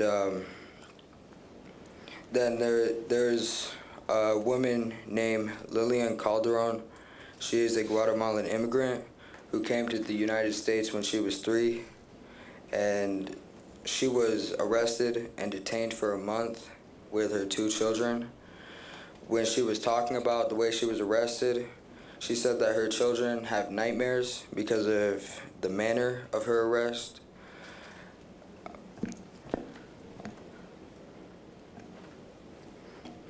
So also ICE, which is the Immigration and Customs Service Enforcement, also has arrested people when they were in the process of becoming documented. There were some arrests even in the service's own buildings.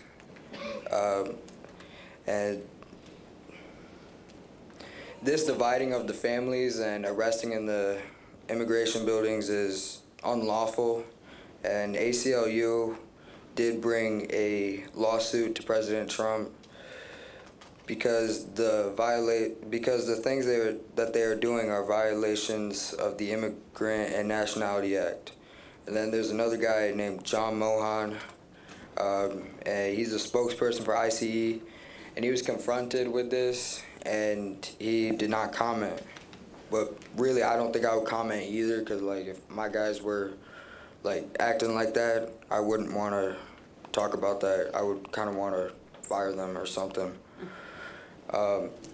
Where the immigration policies should be fair and equal, they're stacked against non-white immigrants, and even in some situations are stacked against white immigrants from Europe.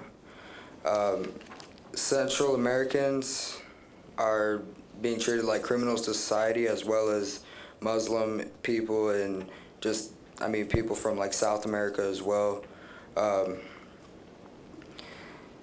But I think that Muslim immigrants have kind of been targeted a lot because of a small few who are crazy radicals that I don't even think are really Muslim, and do bad stuff.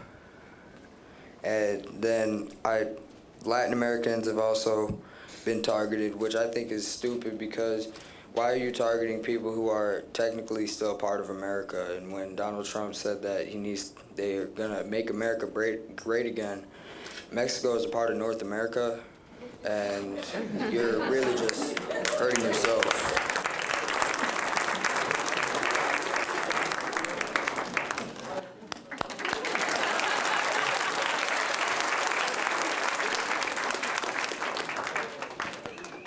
Nishka Muzamdar, an 11th grade from Forest Hills Northern.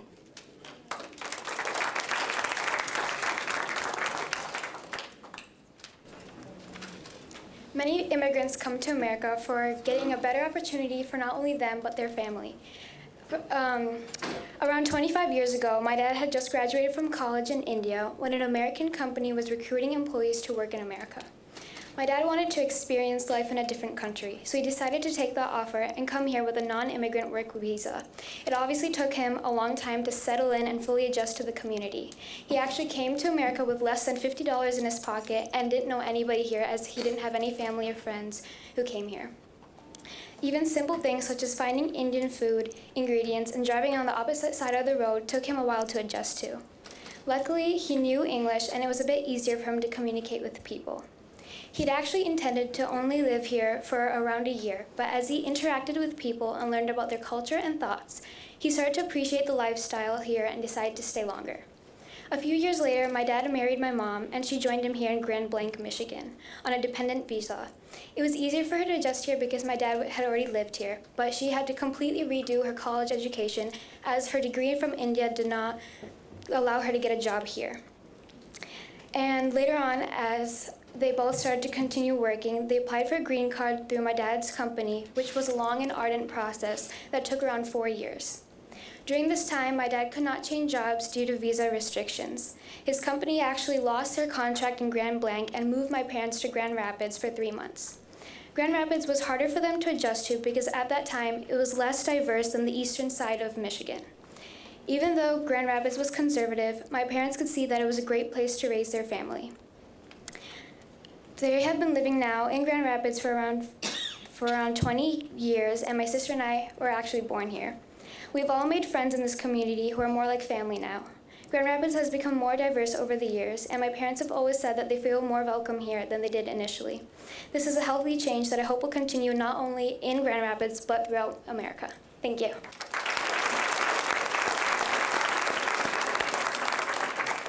Carmen Vin in 9th grade from CA Frost.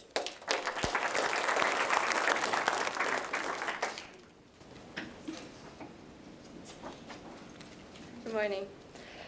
I am actually very nervous, but I know that everything that all these people have to say is very important, so I believe that we should say it. Okay, the United States is a country that many people dream of coming to. I was fortunate enough to have the opportunity of growing up in this country. Growing up, I knew that I was very lucky and that people risked their lives to get here to build a better life for their family. These people are called immigrants.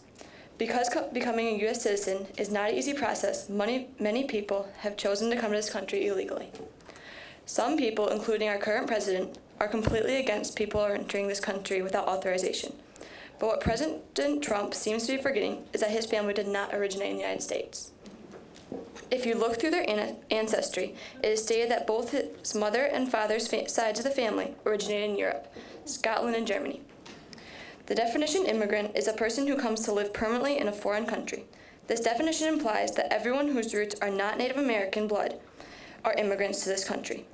Immigrants come to the United States for a number of reasons that include anything from leaving their home country at their own will to being forced to leave despite their wishes. In the past, and even now, many people are leaving their home countries to escape from the danger and uncertainty that is presented to them.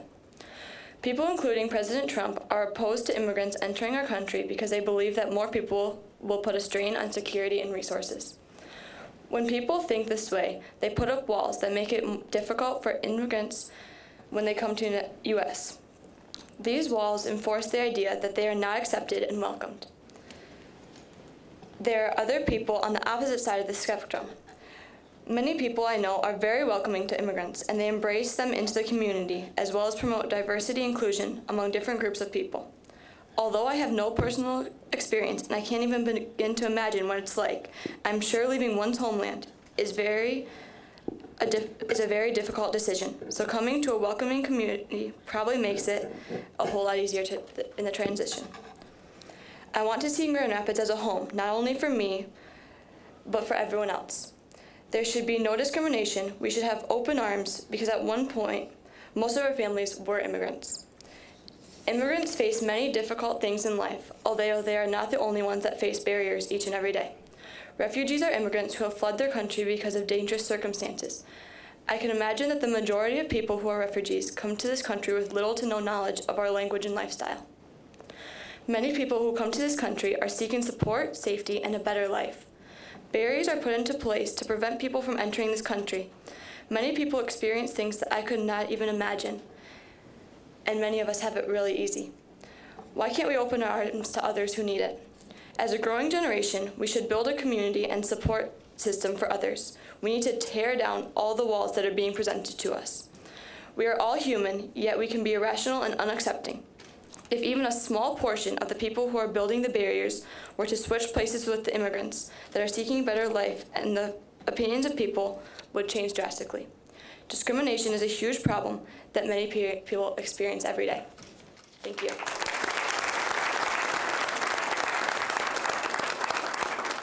Tierson Sanchez in 12th grade from Grand Rapids Montessori School.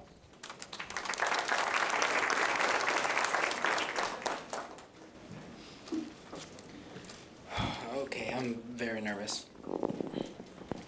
All right, so deportation and this entire situation is something that a lot of people talk about without getting to hear the stories of people or the families of the people who are going through this immigration process and whatnot. And so I'm just going to share a little bit about my story and about my family. So back in August 2017, this is the month that I felt that I lost my world, because on Sunday afternoon, I was coming back from a game of soccer with a couple of friends of mine at a park and whatnot. And as I drew closer to home, I saw many black cars with many tinted windows surrounding my house. So I ran up to my house and I was trying to get inside, and there was an officer who, he wore no uniform. He was an ICE agent, and he loudly and clearly stood up right in front of me and not to touch me or to push me back, but asked me who I was or why was I trying to enter the property. I told him, well, I lived here. So he said, oh, okay, you're fine.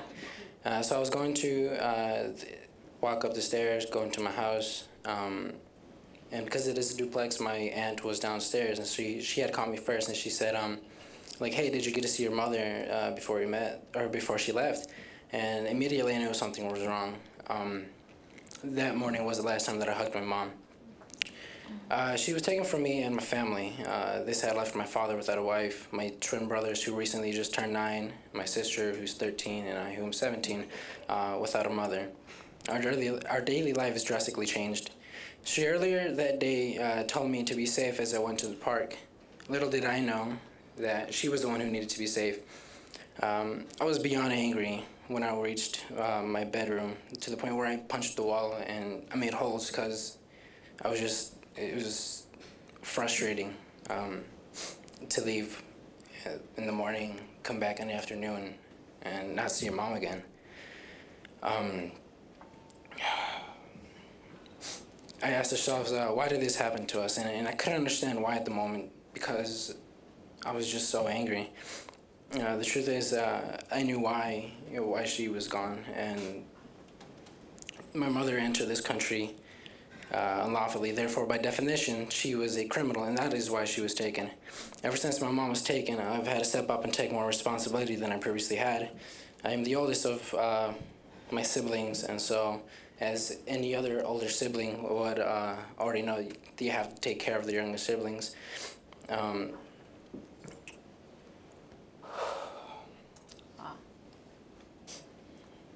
Every morning when I get up to school, I don't always have to worry just about myself. I have to worry about my younger sister and make sure that my brothers have at least some type of like breakfast already set up for them, or have their uniforms ready for them to go to school. I wash everyone's clothes basically because I'm mainly at home. Every day after getting home, I prepare meals for my siblings because I'm usually the one who gets there from school early. I don't want them to experience what I did, or I don't want them to experience what I do, an empty home that was once filled with joy and amazing smell of homemade food that my mother once prepared. My father works day in and day out, usually from about 7 to 8 in the afternoon, so I don't get to see my father as much as I would like to. He's a lonely husband left alone to take care of us. Though do I do most of the cleaning and cooking, my father does tend... I'm shaking so much, I'm sorry. You're doing great.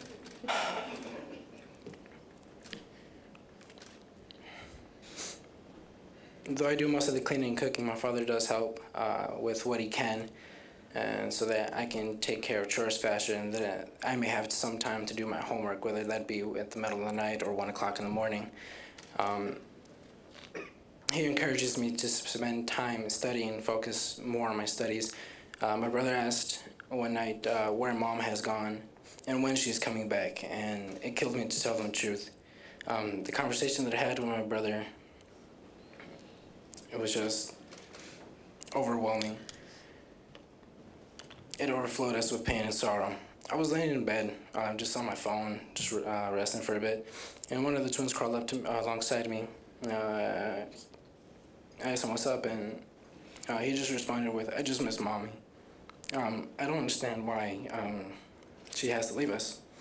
Hermano, brother, I tell him, America, as people tell you, is a great country, but usually to only those who benefit from it. Most of the time, it isn't fair for people like us.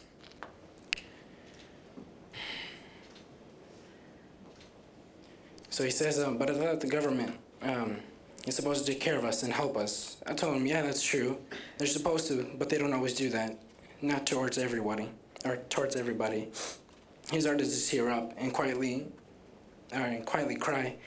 I tried my hardest not to cry in front of him. As I put my arm around him, I tried to comfort him, and I told him, stay strong, hermano. You have your brother, me, and your sister, and your father, okay? He quietly said, okay. I still cried thinking about her absence. This is the unfortunate reality of what deportation does. Many think it's the best thing in the world to, or as a solution, to keep every bad person out of America. And while it does help in some means to keep America safe. This also means that the innocent, hardworking mothers and fathers are targeted as well for no reason other than because they're not legal citizens. It leaves children without love of their parents.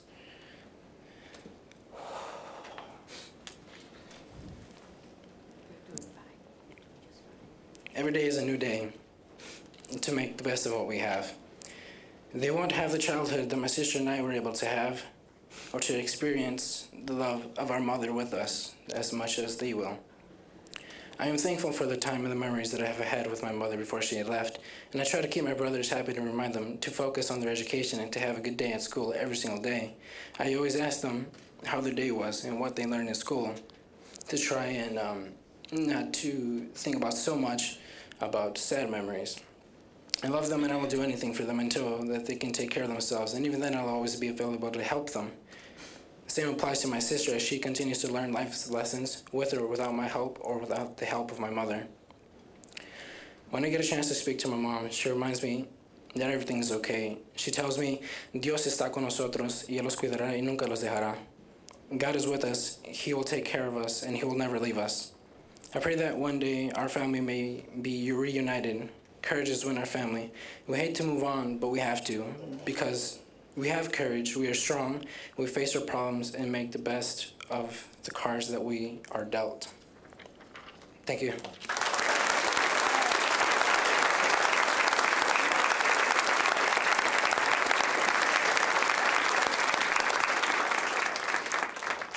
Next testimony is by Riley Wilson and will be read by Fatima Abadi.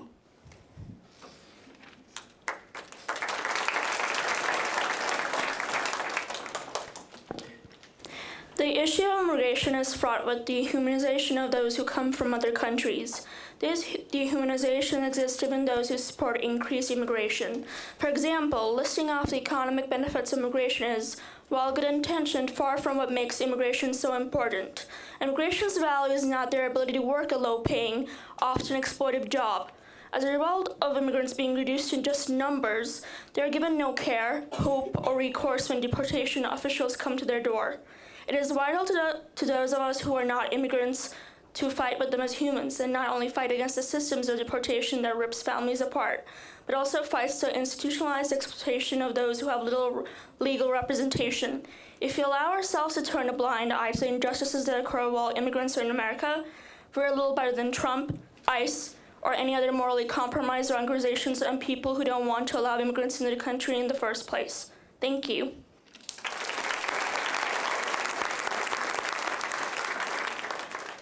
Yemi Reyes in 9th grade from University Prep Academy.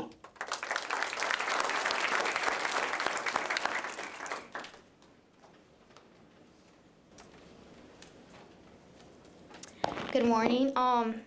As we move more into 2018, we see that 2018 is bringing us. We see that we have walls blocking us from accepting each other. I feel like there is more discrimination than acceptance, but there are ways that we could change that and not have those walls blocking us from accepting others. Yes, we have a president and a government that have their own mindset. Yes, they believe building a barrier like it's a good thing, but it's not a good thing. We have to accept people because of who they are. We can do this by introducing other people to friends that we know and try to get to know each other. Becoming friends doesn't cost anything. There is 11.3 million people here in the United States trying to live the American dream. And out of 11.3, only 800,000 have received DACA protection over the 5 years. And that action that the federal government should take regarding to that population is to leave them alone. Let them live their dream. They can't just take away their dream that they worked so hard to get while crossing the border, and for some people not to survive, as the federal government to just snatch it from them hurts. A research that Roberto Gonzalez did back in September 11, 2017 shows that he found 22% have earned bachelor's degree as DACA dreamers. As a proud Latina, all we do is try to make our parents proud. From them to tell their friends that their kids are something important in life. Let's talk about the effect of deportation. I personally have experienced a person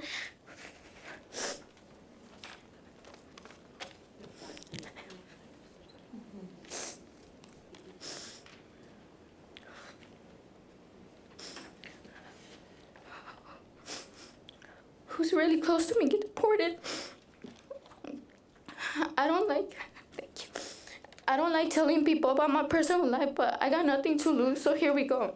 On February of 2017, someone had to leave, and it hurt because that person meant something really important to me. Yes, I said my last goodbyes, but I wasn't ready for them to leave.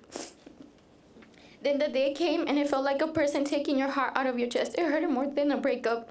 All the pain led into depression. I wasn't eating. I wouldn't even go out my room for weeks. The pain is something I hope no one has to go through because it hurts. Trust me when I say that. But at the end of those rainy days, there's always that shiny sun. Just remember that you can always go to your family and speak about it. You don't have to go through it alone. You are strong.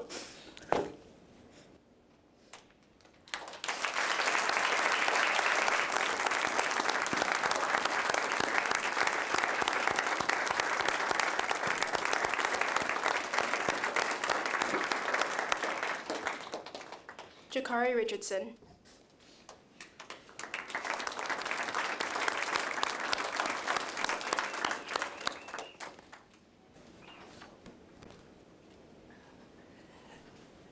Good morning, everybody. My name is Jakari Richardson. I'm a freshman at Grand Rapids Prep, and I'm on the behalf of the Grand Rapids Urban League. And excuse me, I'm like real nervous right now, and like I only got notified of this opportunity Wednesday, so like I'm unprepared. But I'm just gonna use my intelligence, my mental, and my voice just to inspire. So I got nothing to lose, right? But my question today is, why do we encourage people? Why do we give these people ideas that America is the land of the free, justice and freedom for all, but when they come here, they're denied, they're not accepted, and we judge them. And we have a president that thinks it's okay. Like, don't nobody talks about the way he talked. Like, he repeats himself, repeated, like, smart missiles. We really have smart missiles. Just repeats himself, and it's not right. We stereotypes these immigrants, and they really come over here and they contribute to America. Like, without immigrants, there would be no America. But, like, honestly, like, 9/11 was an event where immigrants were, it was the marking point where immigrants could no longer be accepted and all that due to my understanding. And my thing is, 9/11 wasn't even their fault. It was all part of the government. Like, if you look at the conspiracies, the truth behind it, it was not immigrants' fault. I'm so nervous right now. Just, whew. Like, it's hard to go to school, and like most of my closest friends are like immigrants. It's hard to sit by them and hear them get joked about, judged, or hear a stereotype like, why you cross the border, you know Donald Trump gonna send you back if you don't have those papers. Like, that's not right. They came over here and like changed their lives. Like, I love Mexican food, like the authentic Mexican food. Y'all know y'all do, and like Chinese food, all that. And like, they're not accepted here, and that's a shame. Like, what are we gonna do about it? Immigrants been impacting America ever since. People that never even came to America has impacted us. Like Toussaint Louverture, the leader of the Haiti rebellion, slave rebellion. If he didn't keep fighting the French, America would have never expanded. We would have just been in one part. And Christopher Columbus, the founder of America, he came over here, right? That's all I have to say.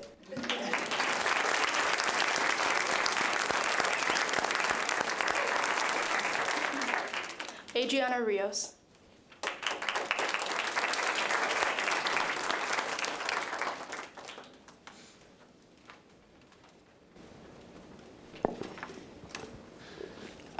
Good morning. My name is Adriana Rios. I'm 8th grade. I attend Grand Rapids Public Museum School.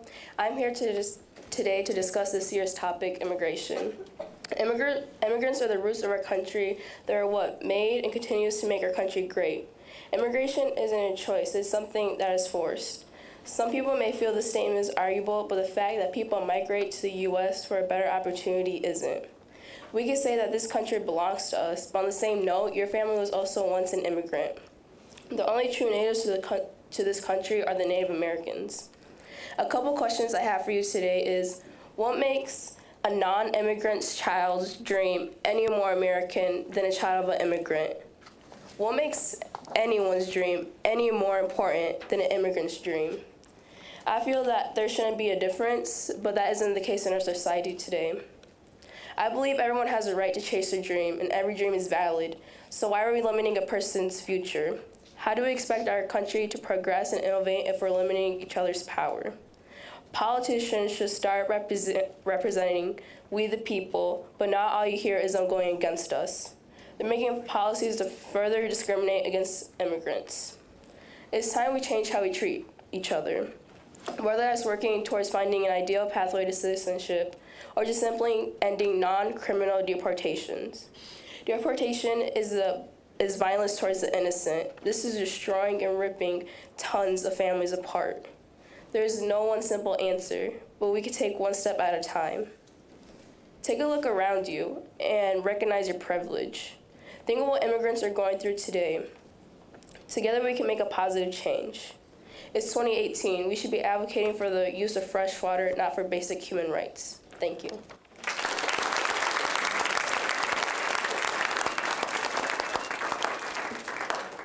Mia Farr.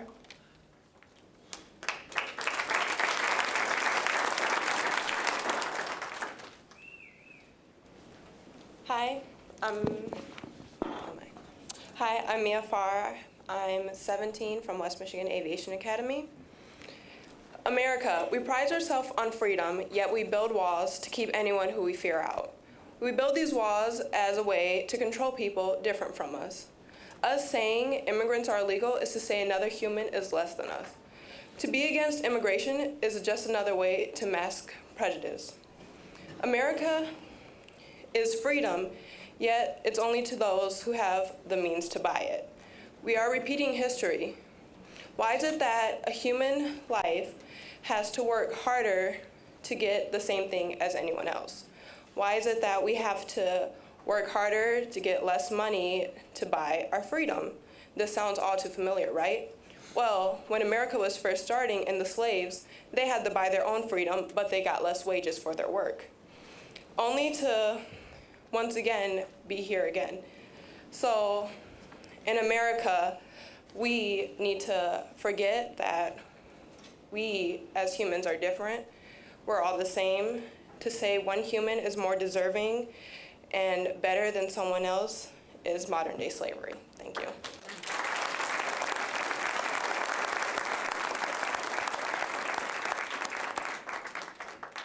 Can we get another round of applause for all of our speakers?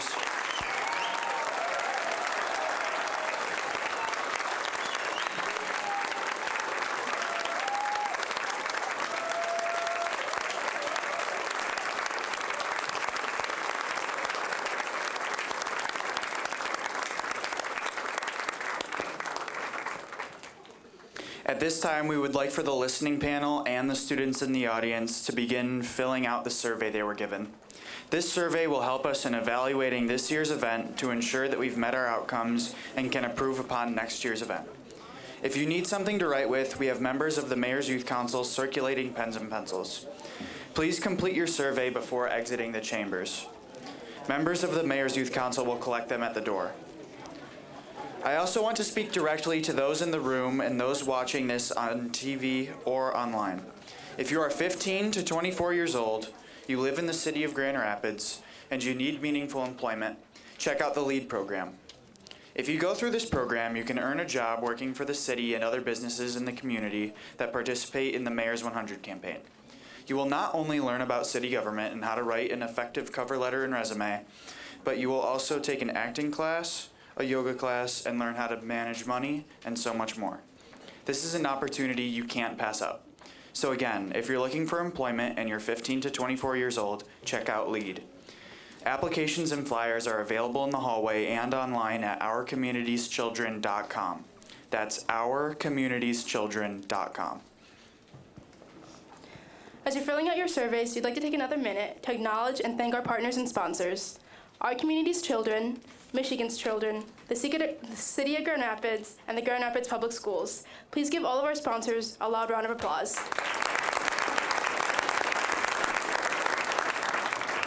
Now please welcome Ms. Shannon L. Harris, Program Coordinator for Our Community's Children, as she gives some closing remarks.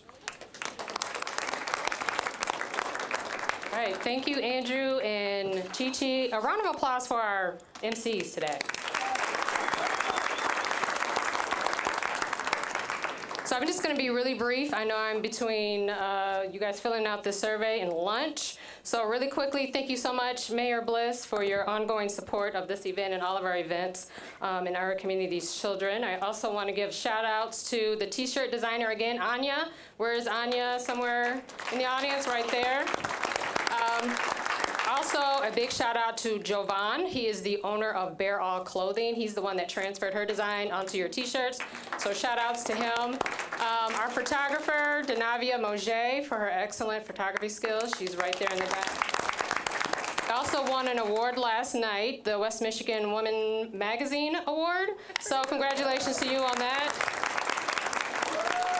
Another special shout out to our WMCAT students that were participating in their photography class this year. Their photos are in the hallway, so make sure that you check them out. Another shout out to Dennis Grants. I think he's still here in the back. Yes, their instructor. So thank you for being here and supporting young people in your class. Shayla Willis, Karina, who's our intern, and Devin, who's probably somewhere in the building. Thank you so much for your support. Really quick shout out to, again, the students. You guys were so awesome. Heartfelt testimonies. Thank you so much for your bravery. Thank you so much for taking the time out to write your testimony and recite your testimony today. We would like to get a quick photo of you before you leave this room, so the photographer, Denavia, will direct you right after we conclude. And then I'm going to toss it over to the mayor for some closing remarks before we give it back to our MCs. All right. Well, I will just briefly add, because I know that we are running late this morning. I just want to add my incredible thanks. I know I speak for everyone up here on the listening panel. How unbelievably proud we are of all of the students who spoke up today. We know it takes a lot of courage to stand up here and to speak. And we thank you for that. Thank you for speaking up and speaking out. And I also know I speak for all of us up here to say that we have incredible hope in the future because of all of you. So thank you for that.